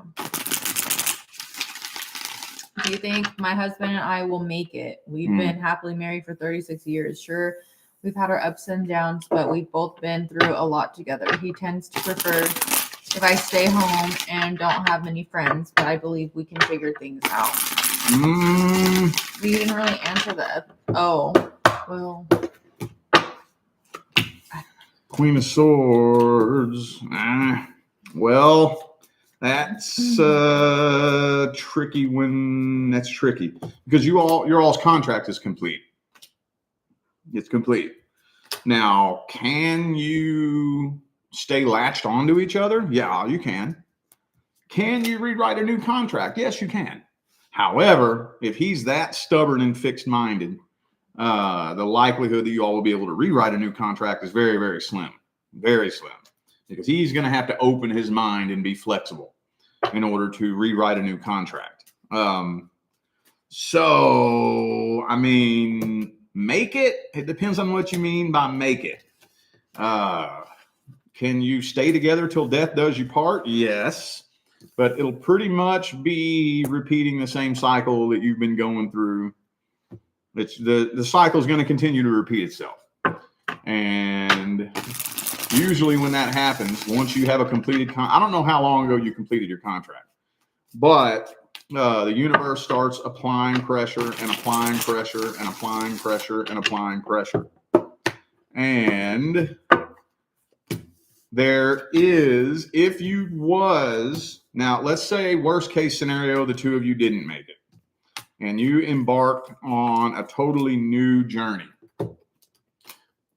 There could be potentially somebody else the universe could bring into your life to stay with you from here on out. But if the two of you did want to stay together, you could do that too. But I highly doubt anything will change between the two of you. It'll more than likely be a repeat cycle if you do choose to stay together. Okay. And I'll give you your first question as a bonus. No, it's not silly to want to embrace your own energies. Come on now. Absolutely not.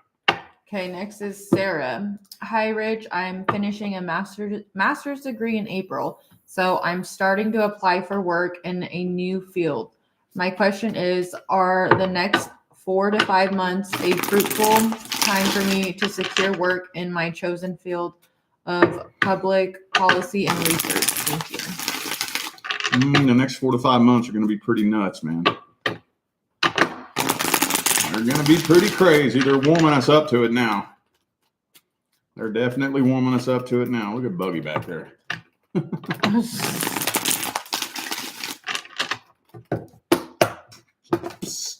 He's wanting to be the center of the show. Okay. There might be some start and stop. So there is potential, yes, for you to secure some work and have a little bit of success, a little bit, probably not the success that you would like, because when it comes to your career, you're being prepared for something very different. Now, I don't know if it's something totally different than what you're thinking about, or if it's just on a different level. But put it this way, 5 years from now, if you have a job, it'll be unlike anything you ever imagined yourself doing. So there is potential, but since you're being prepared for something very different in the next 5 years, it would probably be temporary if you did. The next 4 or 5 months are going to be crazy, y'all. We pushed the timeline out. I don't know how we did it. I wasn't thinking that we were successfully opening enough eyes, but all the crazy shit that was supposed to start happening a couple of months ago got pushed out. So 2025 is going to be crazy. They're warming us up to it now. It's going to keep getting crazier and crazier and crazier the more we roll into 2025. The world as we know it is changing into something completely different. So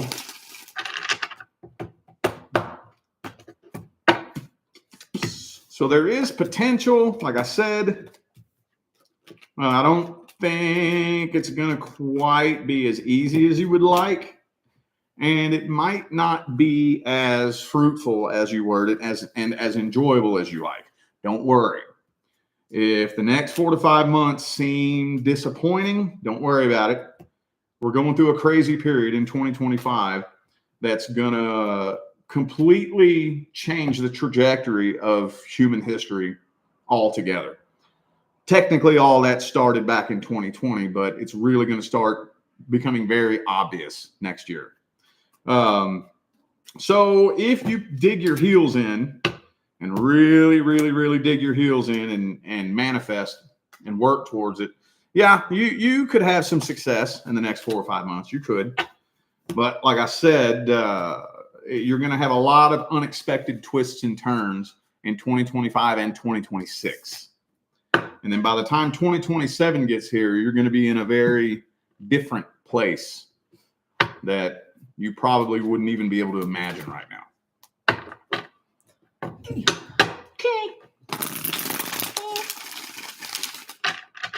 On to the next. On to the next one. Mm-hmm. By the way, we're moving into a world of abundance. So in the next 3-4 years, nobody has anything to worry about. Abundance. Abundance. I always think the same thing. Did you hear me say that one time or something? No. Oh. There was this one website when I was a kid, and it was like where you go play games, And then one of them was abundance, and it was like abun dancing. So that's how I always think of it. All right, next is Ashley. Single Sagittarius, interested in Aquarius male. Feel like that connection is a strong past life connection, but it hasn't progressed into anything. What does the universe want me to know about the future of my love life? So just to let everybody know, it's very, very, very rare that the universe wants you to know something that you don't know. When the universe wants you to know something, you bet your damn skippy ass it's going to make sure you know it. More often than not, there are things going on that the universe doesn't want you to know. Because if you did, you would sabotage the path. So just to throw that in there, we'll take a look at your love life here, but don't ever fall into that illusion that you're doing something wrong or that there's something that you're not seeing. I get it, how we can feel that way sometimes. But 9 times out of 10, if there's something that it feels like you're not seeing it because the universe doesn't want you to see it until after it's done. That's why they say hindsight is 20/20. That's the reason why, because the universe does that on purpose. Anyway, let's see what kind of soul contract we have here. The Hermit.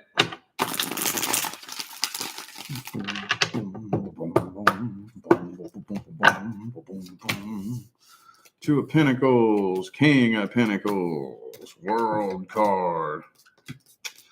Okay, well, so yeah, this person is a very near and dear member of your soul family, absolutely. However, I'm thinking that what you're feeling is just a really intense feeling of soul recognition. With the Devil reversed and the Lovers reversed, I don't really think there is a long-term contract in this lifetime. I don't think so. Not with this person. Yeah, very near and dear member of your soul family, absolutely. So what you're feeling is just a really intense feeling of soul recognition.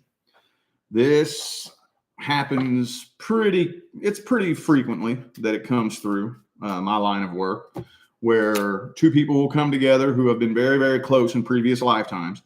And because they feel such an intense feeling of soul recognition, one, the other, or both of them latches on and they try to force a connection when there's not a contract. I see that happen pretty regularly. But the next person due to come in is somebody you don't even know yet, somebody you haven't even met yet. But yeah, there's a past life connection with this person and hundreds and hundreds of other people that you're going to meet in your life. And some of them are closer than others, meaning you've played closer roles in past lives than others. With the Star card, the Aquarius card is in the reverse. And the 7 of Swords. So I don't really think this is somebody you need in your life anyways. I don't think so. If you're not careful, you could, well, actually, I think you pretty much already have created a karmic tie here. It's really easy to create karma out of thin air. You can do it with your thoughts very easily. So let me see, where's the details of this? Right here. Single Sagittarius. Does it say how long they've been connected? It doesn't say. I would, if I was you, set some kind of time frame as to, how long should I have to wait to see where a connection is going? A month, 2 months.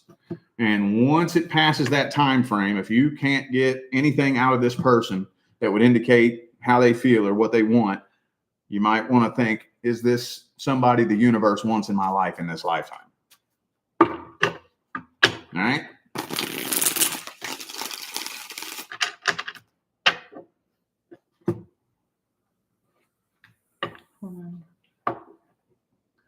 Hold on, little Susie.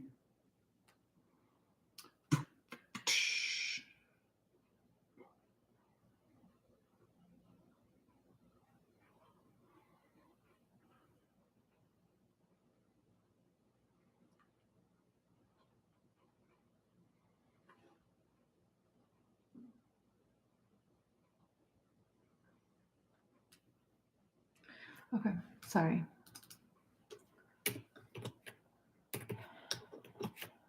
All right, next is Claire.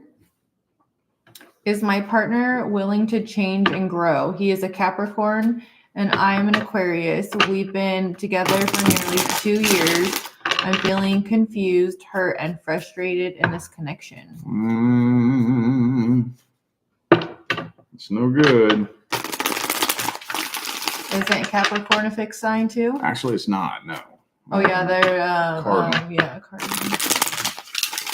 But yeah, you shouldn't be confused about their willingness to grow and evolve after 2 years. Usually that's something that you should see in the first 2 or 3 months. Let's see, King of Wands. But maybe not with an Aquarius because you guys are more like reserved and like don't like to just open up right away. But she's the Aquarius though. Oh, Isn't she? is that right? Isn't that what she said? Oh, yeah. My mistake. Let me see. Cappy. I couldn't imagine Cappy and Aquarius. Lover's card reverse, though. So the energy between the two of you is putting a permanent dent in this connection. I don't know if things will go back to what they once were. We got 2 kings here in this person's energy. So the kings are fixed. Even though I don't know, I kind of wish I knew what his moon sign was. Even though he's a Capricorn, I don't know if he has a fixed moon or rising or what, but he's very, very fixed and stuck in his ways. So the kings ain't doing nothing. They ain't going nowhere. They sitting there chilling. They ain't changing. So probably not. If he was willing to grow and evolve, you would probably know within the first 2 years. I mean, honestly, that's the only reason I married you.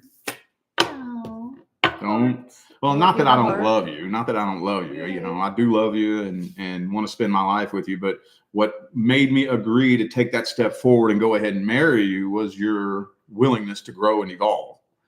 So, yay to evolution. Yeah. I've never met a woman in my life that takes accountability. I've never met a woman in my life that will actually change and grow and work on herself. And I was like, shit, I better keep this one. Keep going. My Leo rising likes the compliments. All right, let's see what else comes through here. 2 of Wands reversed. Uh-oh, Devil card. That's also the Capricorn card next to the card of drama. It's not really looking like a whole lot is changing anytime soon. Not really.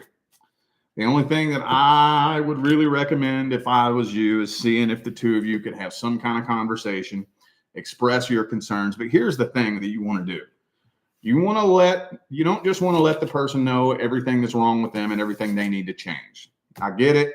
We're going to go through that. But when it's all come down to it and you've said what you need to say, okay, well, this is what I need to work on, and I'm going to work on me. And you just focus on working on you, changing and growing and evolving yourself. And one of 2 things will happen. Either A, he'll see that and he'll feel how energetically distant the 2 of you are becoming, and he'll grow and change with you. Or B, you'll keep going, he'll stay stuck in the same spot, and the 2 of you will separate by way of universal law.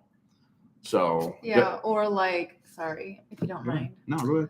Like one thing that's really good that you can do that we used to do when we first got together is kind of like that. Like you just say, you go approach the person and you say, I want to make things right because I really love you and I want this to work. So I'm going to do this because I could see that, or I don't know, you just say, this is what I'm going to do to try and change. Now, give them an opportunity to also say, what is it that they're going to do different too? And then you guys have to be like, agree and be like, okay, we're both going to do it and we're going to hold each other accountable.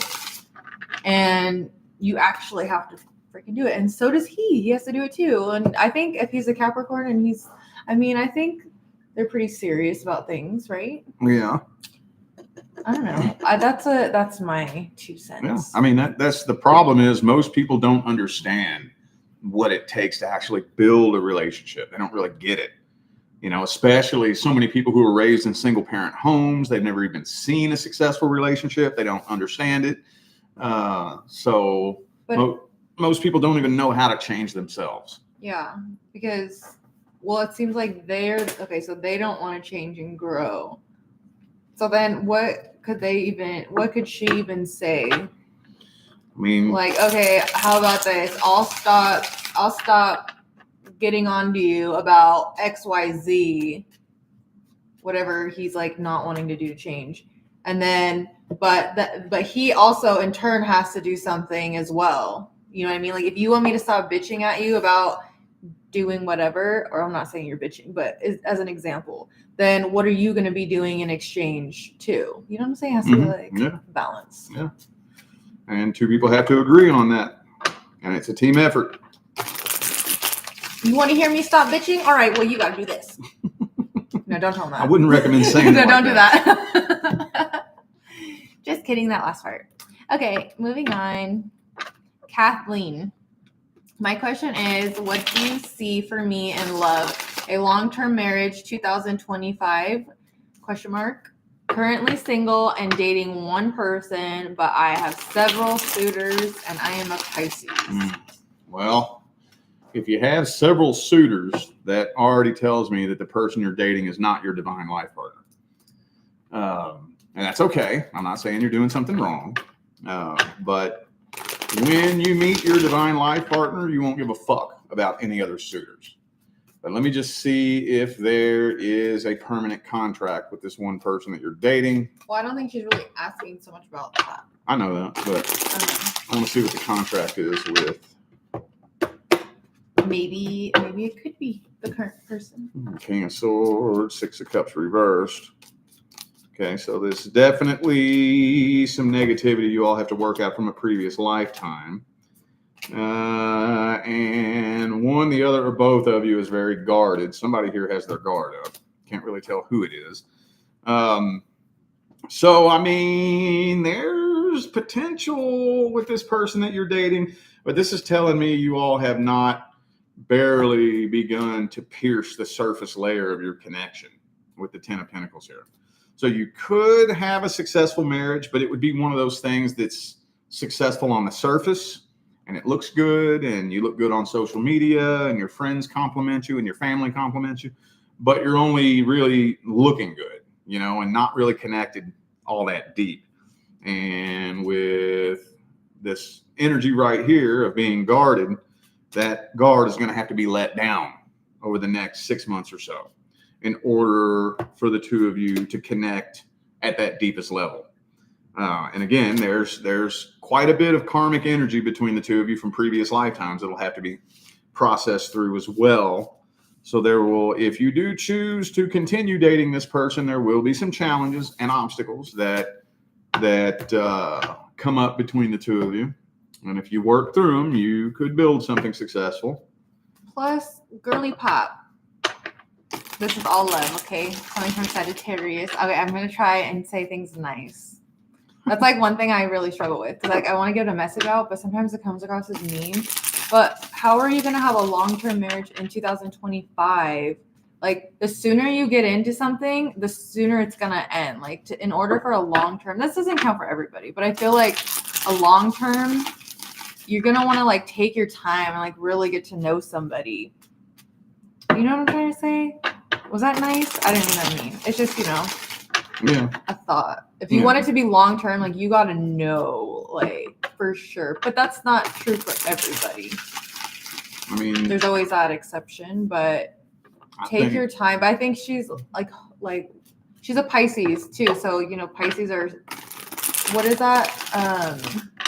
Not hopeful romantic, or what is that word? Hopeless romantic. Hopeless romantic. Like, my dad, he's a Pisces, and he's the same way. Like, he would jump in all the way with, like, everybody, and I get it.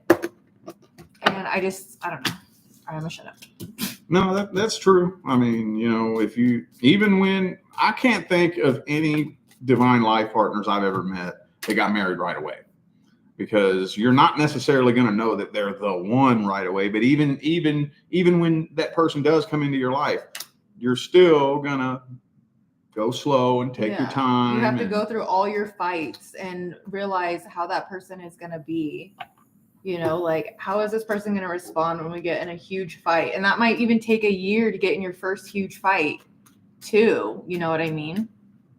Yeah. I think you already know this, so I have a strong feeling. So, yeah. Well, it really depends on what you choose to do with this person you're currently dating. The person you're currently dating is not your divine life partner. I already told you that, you know. But that doesn't mean you couldn't build a life partnership with them. The only thing is this person needs to let their guard down and connect with you at the deepest level. They haven't done that yet. So whether or not they choose to do that remains to be seen. If they do, you could potentially build something with this person. If not, then it just kind of all depends on the energetic pathway you take moving forward. But right now, the way the energy rests in the current moment, which is always subject to change, but right now, the energy is not sufficient to sustain a successful marriage right now. That could always change at any given time. Are you talking about with this person or in general? Because I think she's asking just in general, is she going to have a long-term? Well, I can't tell you what you're going to do until you make a decision as to what you're going to do with this person. So because she didn't even ask about, I asked her about if she is single or if she's seeing anyone. So that wasn't really her question. Right. But I'm glad that came through. So what I'm saying is right now I'm currently dating this person. So I'm on timeline A. If I choose to stay with this person and stay on timeline A, it depends on how we choose to work through our challenges. But until I make a solid decision as to what I'm going to do with the person I'm with, there's no guaranteed timeline. Your timeline is chosen by the decisions that you make. Free will. It's by your free will decisions. Yeah. So currently, the only thing that I'm able to really read is you and the person you're currently dating, because that's the timeline you're on. So there's potential for it. That's going to require some work and patience. Okay, we blabbed a lot on that one. It's all good. All right, next is, you want to go to 2 hours or what do you want to go to? It don't matter. I'm fine. Okay. Next is Antoinette, and she bought 2 questions. So it says, I am a Pisces. My next relationship, will he be my divine life partner? Well, the first thing I have to look at is whether or not there are any miscellaneous contracts due. And if there are not, and there's nothing left but your divine life partner, that still doesn't guarantee that that's the next person you're going to get with. Because at least once or twice a month, I do a reading for somebody who's dealing with somebody that they have no contract with. They just went out and grabbed somebody and brought them in because they wanted to be in a relationship so bad. And, you know, that's how you can push that timeline out as to when your person shows up.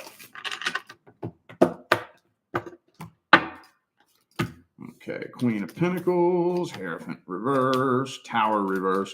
So there's still some pretty strong ties to a past person. I don't know how long ago your last relationship ended, but we do have the karmic wheel in the reverse here. So you're going to be presented with an open door of opportunity to connect with a past life karmic soulmate. So I would have to give that as a direct answer is no. But it depends on what you choose to do when you connect with that person. Just because they're a karmic soulmate doesn't mean you can't build a life partnership with them. But you do still have a karmic contract lined up in this lifetime.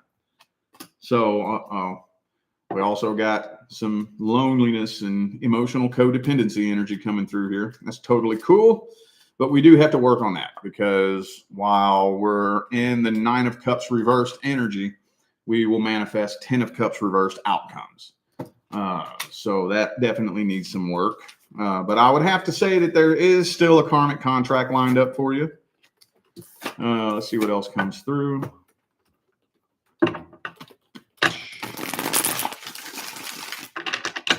I'm glad I took that 0 in. Haven't had one of those in months. Nice. Yeah, still some healing that needs to be done. I don't know how long ago your last relationship ended, but there's still quite a bit of healing that needs to be done from the past. So that's definitely going to slow things down. And there's the codependency card again for the second time in a row. Again, totally cool. But it does need to be worked on. But yeah, no, there's still a karmic contract lined up. And there's still past vibrational baggage from at least one past person that needs to be processed through. But yeah, World card reversed. There's going to be an open door of opportunity for you to connect with somebody you have some karma with. So it depends on what you choose to do when you're presented with that opportunity as to when and if you attract your divine life partner.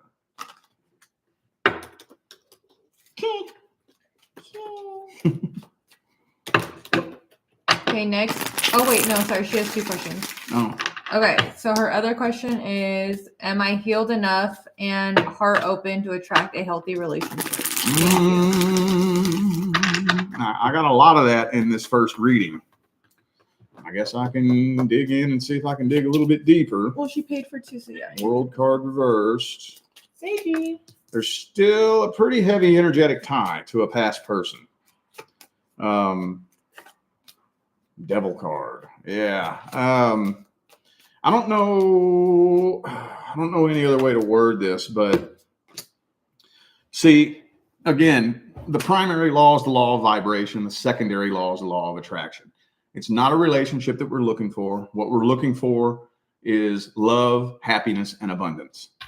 So you have to vibrate at the frequency of love, happiness, and abundance first before you're able to attract that person in. When you start filling your cup from the inside and start stepping into the frequency of love, happiness, and abundance, you stop looking for and thinking about relationships as much as you used to. So among many other things, that's the really condensed in a nutshell version behind why they always tell you that you meet your actual person when you least expect it. There's a lot more that goes into it than that, but I don't have time for that. Right now in the current moment, I would have to say, I don't think so. With the devil card there, I don't think so. Now that's totally cool. There's nothing wrong with that because you are able to transmute energy through new connections. And I wish I had time to break all that down here, but I really don't. See, 7 of Swords. That would be for a personal reading. Yeah. King of Swords reversed. Yeah, not quite. Not quite. But yeah, there will be a karmic contract. I think that one karmic contract is all you have, though. And then beyond that, that's when you would attract your divine life partner. Quite a bit of energy work would need to be done. I don't have time to break all that down in this reading, but yeah, you're on a pretty good path. It's just now a matter of maintaining your energetic and emotional awareness and intelligence and keep doing what you're doing because you're headed in a good direction. You just don't want to connect with anybody that's going to pull you back down. You see what I'm saying? All right. Okay, next is Trista. I'm Trista, and my current long-term partner, Steven, has been dealing with some issues. Normally, he's open about what is going on, but right now, he's not sharing.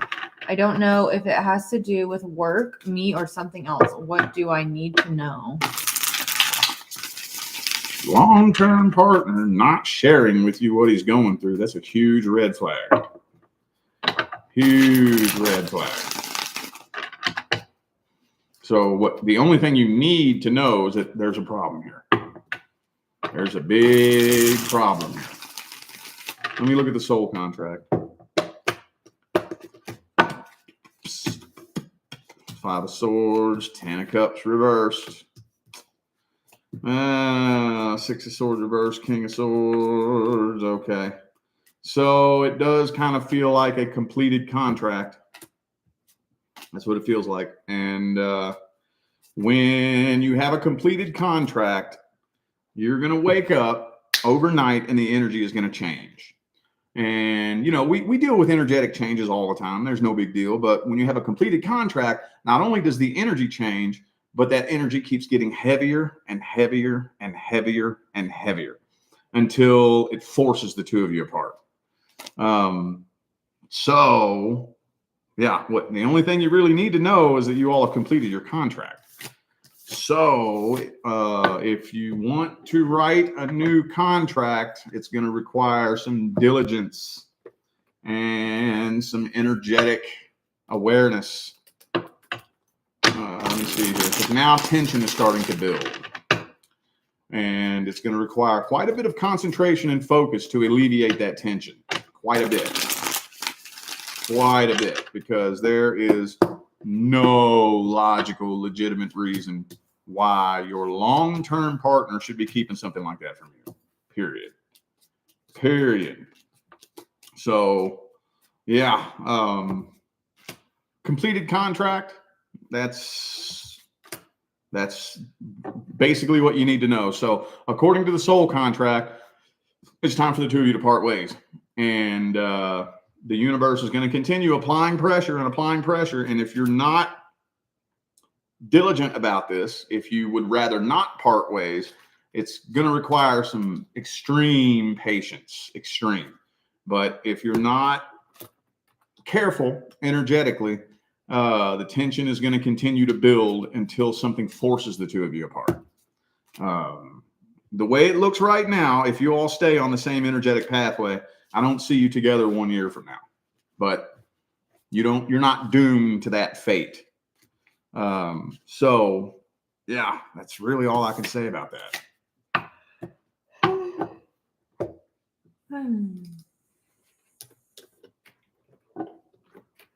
Okay. Next is Jacqueline. Recently started dating an acquaintance from a walking group. I live on a very small island. Everybody knows everybody. Ended 12-year relationship 1 year ago. This feels right, but it's moving pretty quick. Is he the one?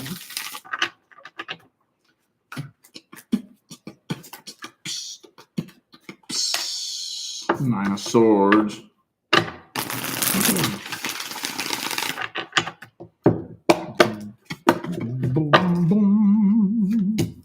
And the Death card, Knight of Pentacles, Knight of Cups reversed. Okay. Two of Pentacles. Well, World card. He's one. I'll put it like that. He's one. The one, I don't know if I would say the one, but one, meaning if you're careful about this, you could build something successful. But right now, it's kind of shaky and rocky with the nervousness and, the doubt and the fear, which is totally normal. I'm not saying you shouldn't feel that way. But you want to monitor that energy of the nervousness and the fear and the doubt and the, letting the part of your mind that is kind of worrying about this, trying not to let that get the best of you. So divine life partner, I wouldn't say that, but potential to build something successful, potentially, yeah. It's not even really telling me what kind of contract this is. That's the weird thing. Let me see. Who's that? Sagey? What?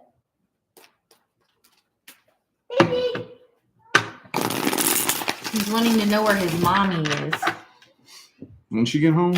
3? Yeah. Something? She's 3-ish. Okay, 9 of Wands reverse. 10 of Wands reverse. King of Swords. There's that 9 of Swords again. Okay, we want to get that energy in check.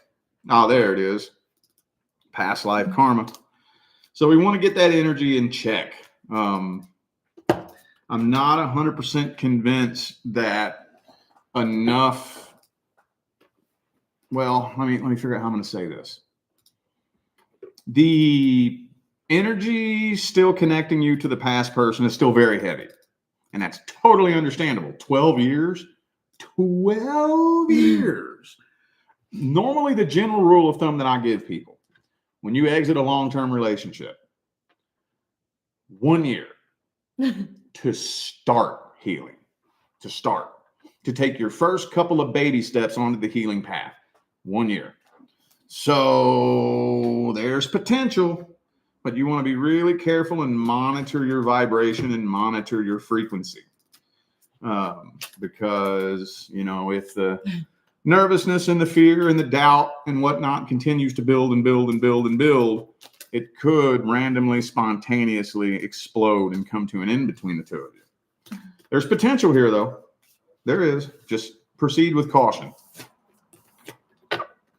And yes, we are still accepting orders. As long as that link is pinned in the comments, we're still taking orders.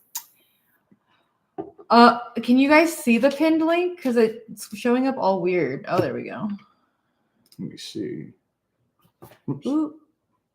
I said oops when you dropped your link.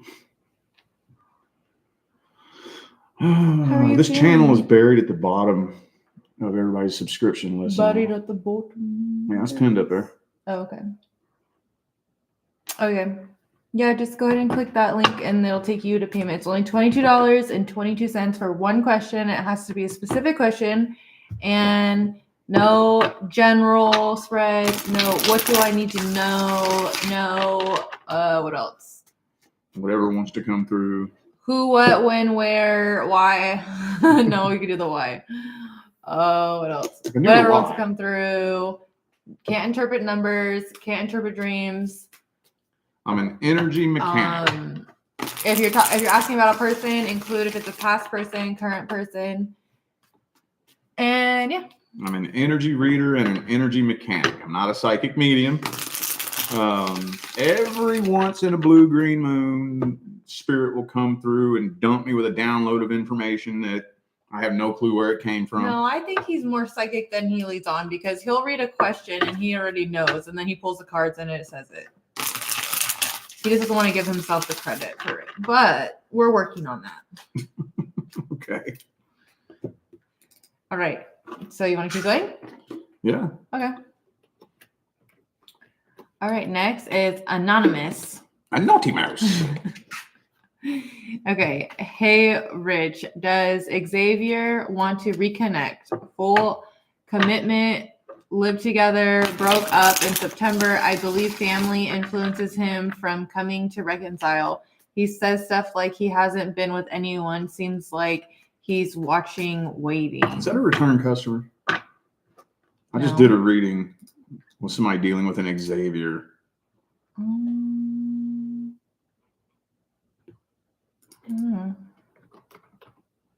Don't say that name out loud. I'm not. Was it a mini? I don't remember. I just remember that name. Maybe a month or two ago. No, I don't think so. Okay. Wait, Maybe that name's a little bit more common then. I'm actually not sure. All right. Oh, wait. They said they did a read in October. Okay. Oh, okay. I thought that sounded familiar. I didn't know you meant that recent. I thought you meant like this month recent. No. Oh. I was gonna say that's not a very common name, and that I remember hearing that name in a reading a couple months ago. Maybe the spelling too.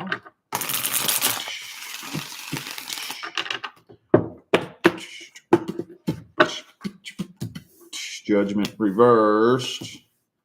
Well, I hate it when it comes through like this. It's so hard to put words to it. So it's like, has this person moved on? No. But does this person want to reconnect? It's like he doesn't know, with the Ace of Swords reverse and Knight of Swords upright. He feels like, it's like he doesn't know. He feels very flaky and wishy-washy. Because on one hand, he feels like it's done, it's over. And then on the other hand, he feels like there might be unfinished business.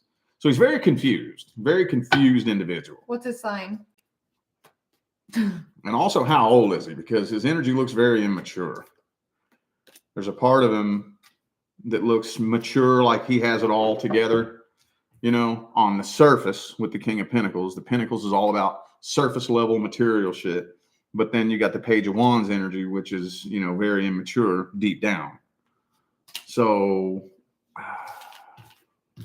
just very confused. He's a Libra, 37. Oh, there you go. Yeah. Flippy floppy Libra. Can I have the soda? The sody. Thank you. Need me to open that? Oh, actually, I haven't opened one already. No. Flippy floppy ass Libra. You know, because Libras, back in the day when I first started reading tarot, I would always give little nicknames for all the signs. I wish you would still do that. That was so fun. And I would always call the Libras flippy floppy because, you know, they're represented by the scale. So they're constantly ka-clunk, ka-clunk, ka-clunk. They don't, you know, off balance and can never make up their mind and easily thrown off balance. They said he was so mature till he went back home. That's why I think families influence him. Well, yeah, see, that's what I'm saying. That's the flippy flop. Was mature on the surface. That King of Pentacles is really, really good at wearing a false cloak of confidence and making it appear as though you have it all together, but it's an act, you know. Let's see. And I'm a Cap, so it drives me crazy.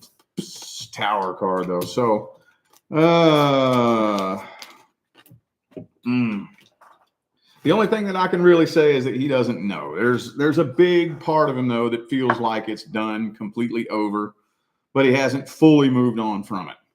But to be honest with you, I kind of feel like the universe is doing you a favor. I don't really feel like he is exactly who you think he is, because if he was, his family wouldn't be able to influence him like that.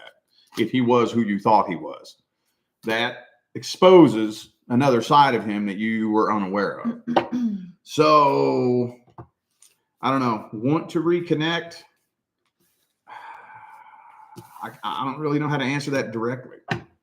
Yes and no. He's very confused. He doesn't know what the hell he wants. That's the only way I can. So probably then, yeah, the family does have an influence on it then. Obviously. Well, yeah, I'm not saying the family doesn't have an influence on it. Oh, well, yeah, no, I'm like saying. Oh. Agreeing that that has to be it then.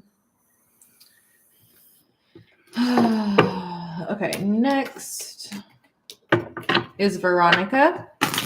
When will I have the money to put down on a condo, please? Again, when? Well, we're going through a lot of financial changes this year and next year. So in the next 5 years, we're going to be experiencing a global financial reset. I'm not saying it's going to take 5 years, but that's what the next 5 years is going to be dedicated to. Is a global financial reset. That was the loudest ring in my ear. Wow, that was crazy. Well, see, here's the thing. It's not your cycle where you're at right now isn't quite complete yet. So I think you're working on some kind of soul contract that is a direct result of your current location. Who? I don't know. A neighbor? I don't know. There's something that's incomplete about where you're at right now. And until that's completed, the universe is not going to open the door and allow you to move on from that. Now, can you force your way out of that door? Yeah, you can. Speaking from experience, though, I wouldn't recommend it, but you can. It's possible. But yeah, like I said, with the financial world, we're going to be experiencing a financial collapse. So all that's changing. But the most important thing to note right now is that your cycle's not quite complete yet. Not quite.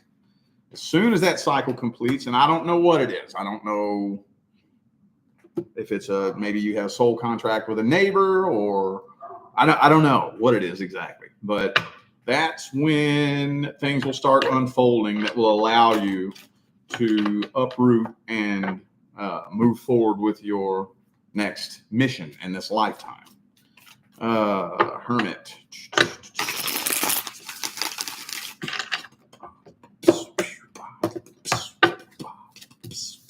Knight of Swords reversed. Yeah, Nine of Pentacles. Okay.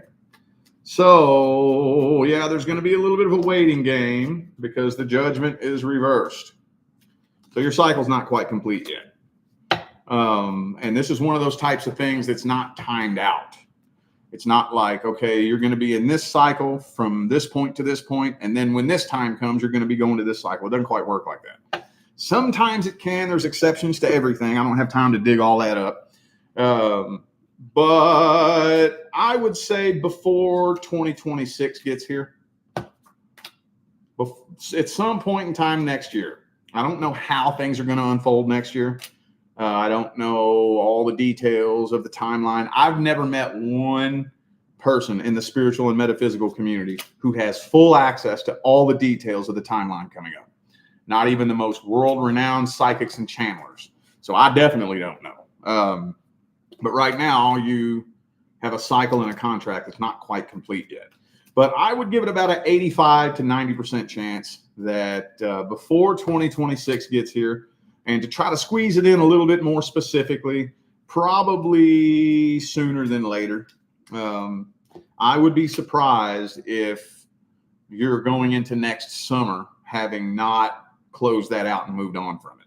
So I would give it about an 85, 90% chance before the summer.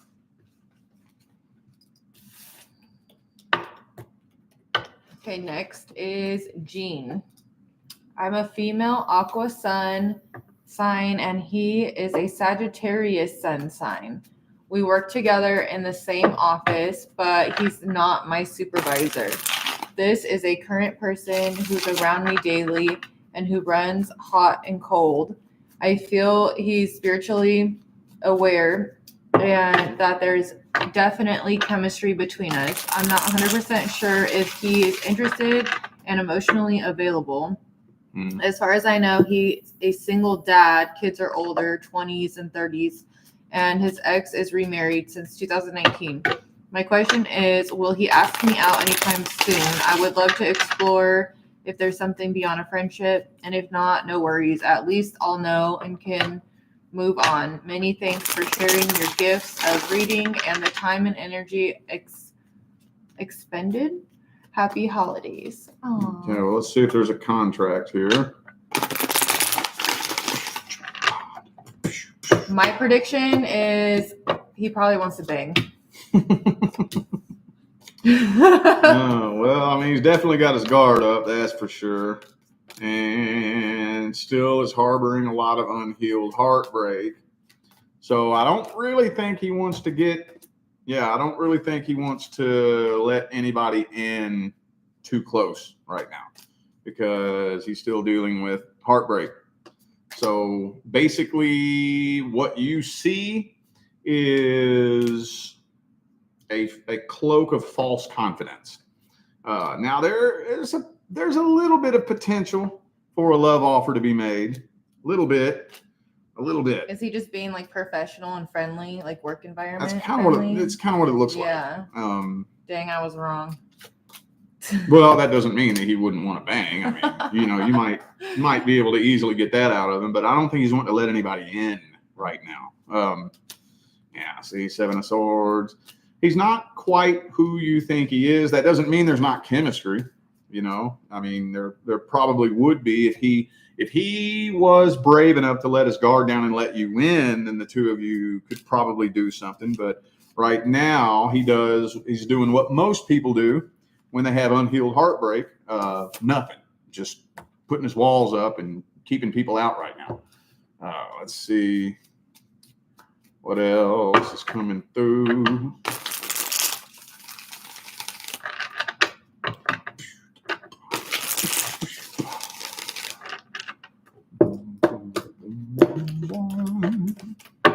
What number are we on? We are on number 33. Okay.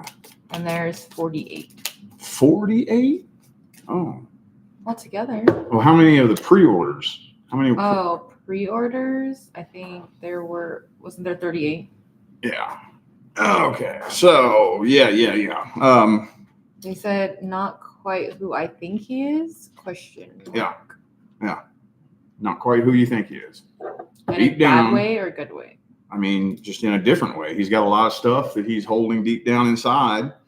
And what you see, and you see this a lot with people in the workplace in general, you know, is that when you see somebody at the workplace, they have a cloak of false confidence, and they're a totally different person at the workplace while they're harboring, you know, a lot of stuff that they're dealing with that nobody knows about. It's not just you.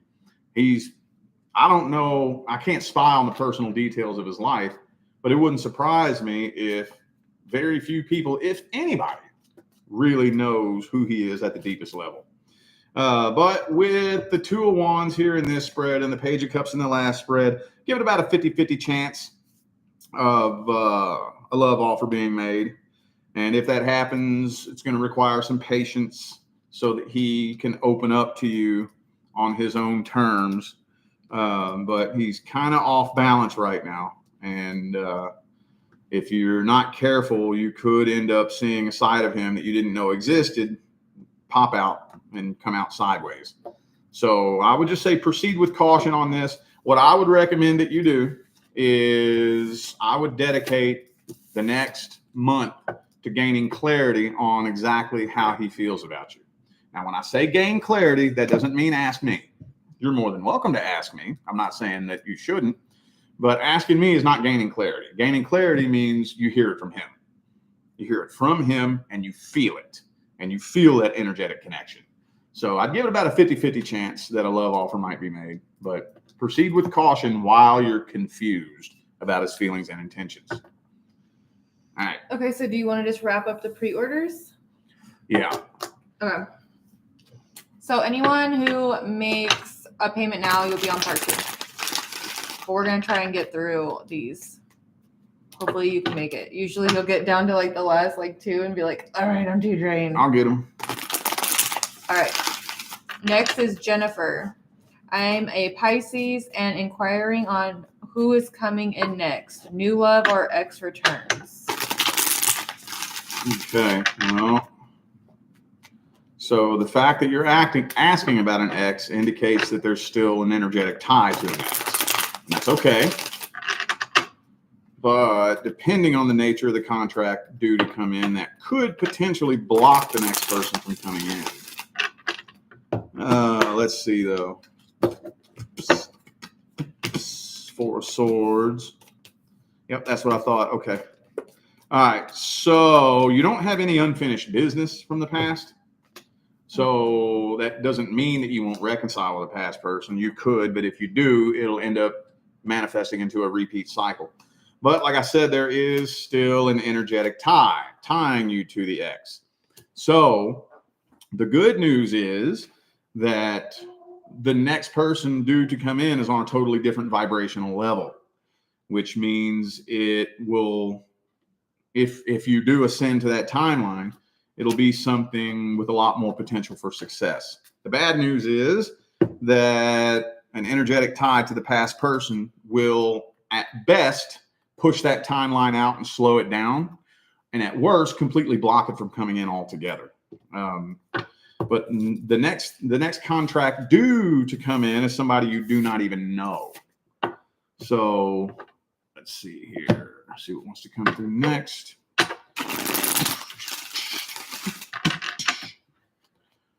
Boom, boom. Queen of Wands reversed.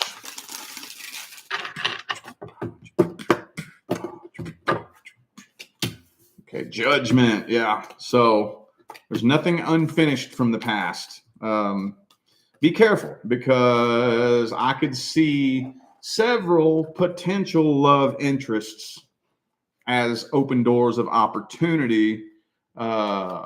See, while you're still energetically tied to a past person, that puts you on the same frequency as that situation. Okay. So if you're still on the same frequency that manifested the last situation, you're going to continue to manifest the same situation. There's no judgment. It's just vibration.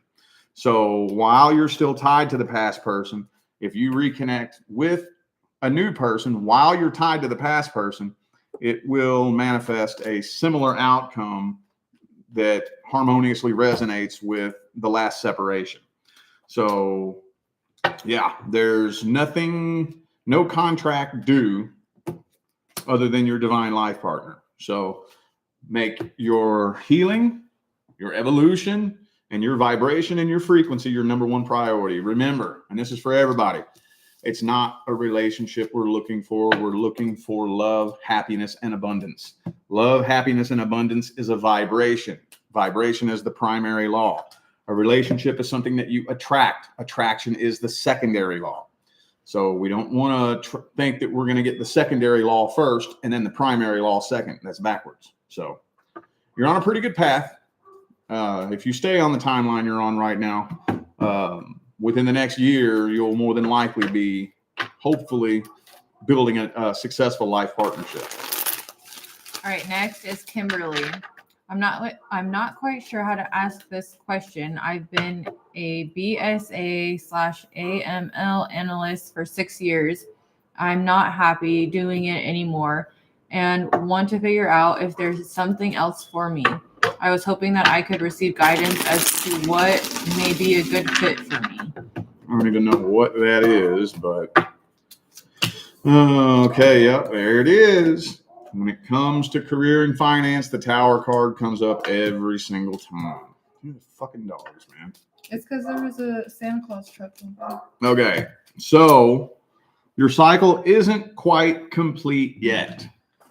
So I know it may be kind of old and annoying because you're at the tail end of your cycle right now. It's not quite complete yet, though.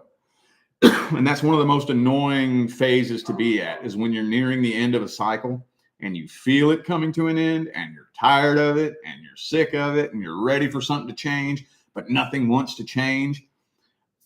When it's time for a door to open, it will open. Not a minute sooner, not a minute later. So have you taken any action to try to take a new timeline? If you have not, I would recommend taking a little bit of action. If you can't get a door to open, that's the universe telling you it's not time yet. But you are being divinely guided away from that. Put it to you like this. I'd give it a 50 to 60% chance that you won't be doing that 1 year from now. I'd give it about a 75 to 80% chance that you won't be doing that 2 years from now. And I give it about a 90, 95% chance that you won't be doing that 3 years from now, no matter what you do. You're going to be divinely guided away from it. But you're still kind of in the tail end of your cycle, closing down. The only thing that I would recommend is that you take some action. See, every time you take action, like apply for a job, that's a knock on a door. If the universe doesn't want that door to open, the door's not going to open. I would not recommend trying to kick it down.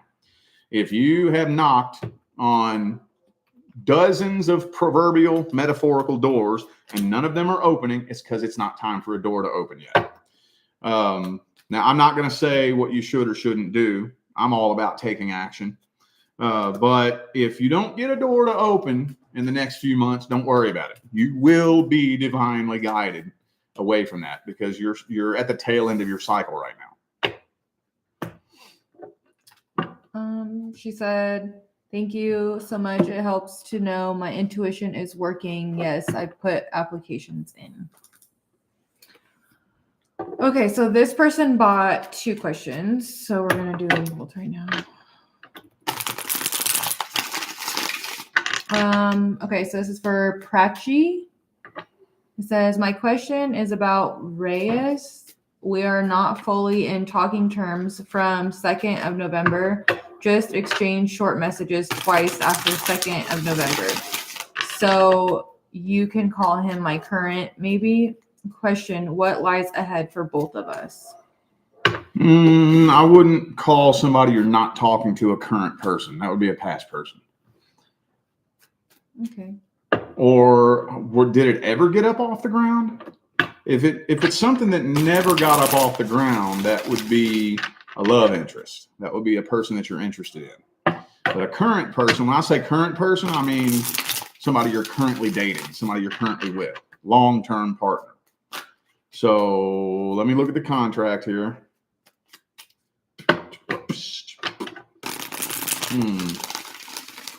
It almost kind of feels like this person's trying to ghost you. Yeah. Seven of Wands. I don't know. I'm not really seeing a lot of evidence indicating a contract here. Not really. There's, I guess, potential for a new start in love, but I kind of feel like this person's trying to avoid this connection. I think so. Meaning, if you don't take action towards it, the likelihood that this person is going to take action towards you is very slim. So if you was to just step back and let it go, the two of you would more than likely drift apart. I would give it about a 15% chance that the two of you would end up coming back together. Been no talking except for a couple of messages in the last almost month and a half. Yeah, that kind of indicates I think this person's trying to avoid this connection. Queen of Swords reversed. Fucking dog. I can't think when dogs are barking. So annoying. I can never have the window open when I'm working because of goddamn dogs. Shut up. Fucking annoying, dude. I yelled at him for you. Okay. It probably made him worse, though. Queen of Wands reversed again. Okay. Well, what lies ahead for the two of you kind of depends on you, actually. If you put enough energy into it, the two of you could come together. But like I said, proceed with caution because I kind of feel like this person's trying to avoid this connection and play other games. King of Wands, King of Cups, both reversed with the Seven of Swords. That's not good energy. More than likely, if you just step away from this, the two of you will probably drift apart. But in the 15 to 20% chance that the two of you do come back together, be very careful. Because I don't know how long you've known this person, but they got some other tricks up their sleeve. Okay, and then their second question is, helped him in all ways, tried to put boundaries if he is entertaining others. He messaged me casually once, but not answered my question. Do not want to ask when I would be free. When I would be free of this obsession and pain. It's been 3 years. Oh, so they've been together for 3 years. Oh, okay. So what's the question? When are they going to be free of this obsession and pain from this person? I mean, I can't tell you that. If you're energetically tied to somebody like that, releasing it is something that requires conscious work and effort. But every time you communicate with the person, that's going to push that timeline out and make it even longer. So let me just see. Oh, they said, yes, we don't talk that much. How the energy looks here. Four of Swords reversed. Yeah, so that's kind of in your hands as to when you're able to release this. But when you're wanting to release a connection with somebody, the last thing you want to do is communicate with them. Because that's going to pretty much, for all intents and purposes, start you back at square one again. And keep pushing that out and pushing it out and pushing it out and pushing it out. So it depends on when you're able to slam the door shut and say, nope, never again. You have to make that decision in your mind. When you slam it shut, say, I'm not doing it no more. Period. End of discussion. Jesus Christ himself could ascend down from heaven and tell me this person's changed. Nope. Done. Period. You know, I don't know what your sign is, but if you have any fixed energy, you might want to lean into that because you want to be real stubborn. They said there's Sagittarius moon. Oh, what's the sun sign? I'm not sure. So, yeah, it depends on when you're able to slam the door shut on this. 3 years? 3 years? You're going to want to look at no less than 1 year from the time that you make the unequivocal decision to shut the door on this, to start healing. So it could take a while. It absolutely could take a while. But here's the cool thing about it. You're going to have to transmute this in order to release this. This isn't going to be just let go, move on, and forget about it. You're going to have to take this energy that was created through this whole experience and use it to deliberately create something new and transmute this energy. That's what's going to help you really release it. If you don't do that, if you just basically sit back and wait, it could take about 2 years for it to be buried at the pit of your subconscious mind to where you forget about it. But the bad news there is you're karmically tied to this person, and then you'll just come back in the next lifetime and try it all over again. Yikes. So, yeah, a solid, unequivocal decision to slam the door shut on this situation has to happen first and foremost, though. He said this happened multiple times. He comes back. You have to hold your ground. Don't let him come back. Yeah, block him. Hold your ground. I remember that happened with somebody that I was on and off with for a couple of years. And she tried, I think the last time she tried was like 2 years ago. She'd show up in my inbox because she knew she could manipulate me real good. Wait, back in the day. What? 2 years ago? Yeah. You never told me about this. Yeah, I did. Yes, I did. I guess it told me after the video because I have no idea who you're talking about. It was an ex of mine that, used to be really, really good at manipulating me emotionally. And then. You've never told me this. Yes, I did. Yes, I did. Well, you're going to tell me again. And she's shown up in my inbox a couple of times in the last 3 or 4 years, 2 or 3 years, and I just ignore. Just ignore. Don't even respond. Even if she sees that you're married and she's trying to do that, yeah, and you respond.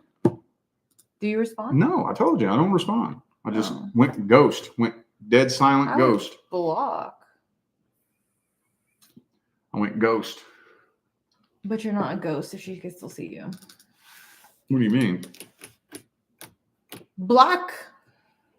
Just kidding. I don't care what you do. But if she's like annoying you and she keeps writing you, like, no, she didn't keep doing it over and over. She did it once in like 2020, and then once like it was either 2021 or 2022. It was only twice, and I just went cold ghost. I showed you her profile. I showed you. Okay. Well, let's finish this last one so then you can show me again because I don't even know who you're talking about. Okay. Last one, and then we're going to wrap it up, and then we'll do a part 2 at, let's see, it's almost 2 o'clock. What time do you want to come back?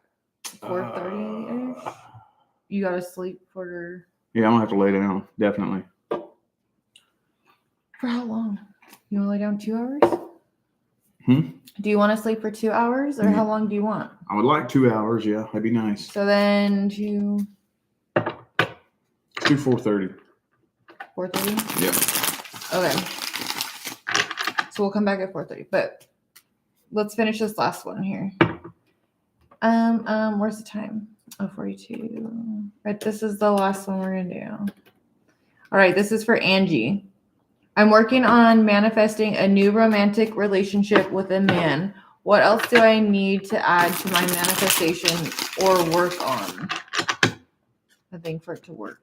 Well, the first thing we have to look at is soul contracts. But the most important thing to understand when you're manifesting anything is matching the vibration. And this is the part that people don't understand about matching the vibration of love and abundance. It kind of sounds really counterintuitive and paradoxical because when you're on the vibration of love and abundance, you're not really looking for or thinking about relationships as much as you used to. Because what we're looking for is to feel happy, whole, fulfilled, and complete, right? When you take a look at the population, the reason why 90% of relationships are still failing in 2024 is because most people are looking to find love to be created by a relationship. I'm looking for a relationship to bring love to me, to create happiness for me, to fill the void for me. And that's backwards. So that's the reason why most relationships fail. So matching the vibration, and I can't tell you how to do that. That's the only thing, is that whatever it is that you're wanting, while you're on a vibration of wanting and needing, I need and want, I need and want, I want, you're on a vibration of lack. And that's gonna, best case scenario, keep you at a vibration that continues manifesting lack into your life so that nobody's coming in. Worst case scenario, you keep attracting people who harmoniously resonate with emptiness and lack. And then that's when emptiness and lack and desperation and pain and whatnot will manifest between you and the person. But I'm not seeing any other miscellaneous contracts due to come in, but I am still seeing a little bit of unfinished business from a past person. I don't know if I wouldn't imagine that you're interested in the past person, but there is incomplete karma from somebody from the past. So I don't think there's any miscellaneous contracts due to come in. It's all about vibration and energy. And okay. I've been working for the past 6 years to try to figure out how to explain this. And I think I've come up with something. Okay. Now, what I'm about to say is going to sound fucked up at first. This isn't going to make a lot of sense. You're going to need to take this with you and think about it for a while. Okay. Imagine that you bought a reading from your favorite reader on the planet, whoever that one person is that you trust more than anybody. And that person told you, you don't have a divine life partner. You are doomed to be alone for the rest of your life. Imagine you were told that by the person you trust more than anybody, and you believed it with every ounce of your heart and soul. I promise you, you would meet your person in less than a year. Promise you. I know that may sound like fucked up and weird. Like, what the fuck is he talking about? That's true. I get it. Think about that for a little bit. That's the best way that I've thought to help you understand what matching the vibration of love and abundance is. So it would probably hurt at first when you first hear that. It would probably be painful. But after a while, you would have no choice but to grow to accept it. Well, fuck, I'm alone now. All right, well, it is what it is. Fuck. And then the subconscious mind, something would click. And that void would start filling itself. And then right when you least expect it, boom, you'd run into that person in less than a year. Less than a year. So you don't have any miscellaneous contracts due to come in. You're on a pretty good path. It's about energy, frequency, and vibration and attracting. So you don't want to drive yourself nuts trying to figure out when they're coming in, where they are, who it is. All that shit will block it and get in the way. I promise you, your divine life partner is not somebody you would ever be able to find by looking for them. If you could, you would have found them a long time ago. You're on a pretty good path, though. Pretty decent path. Just be picky and choosy about how the energy feels between you and anybody you connect with. And as long as you're walking in that frequency of abundance, you're more than likely, most people turn relationships down. Most of the people I've met who are with their divine life partner turned relationships down before they met their person. So just know that could be a possibility. And other than that, though, you're on a pretty good path. Pretty decent path. Just remember, it's vibration that we're looking for. Okay? All right. Is that it? All right. 4:30. Wait, that sounds so far. Oh, yeah, because it's almost 2. 3, 4. Okay. 4:30, we will be back with part 2. And during the break, we are going to still accept orders. So I'll have that down in the comments. And then, yeah. All right, y'all. See y'all in a little bit. Bye.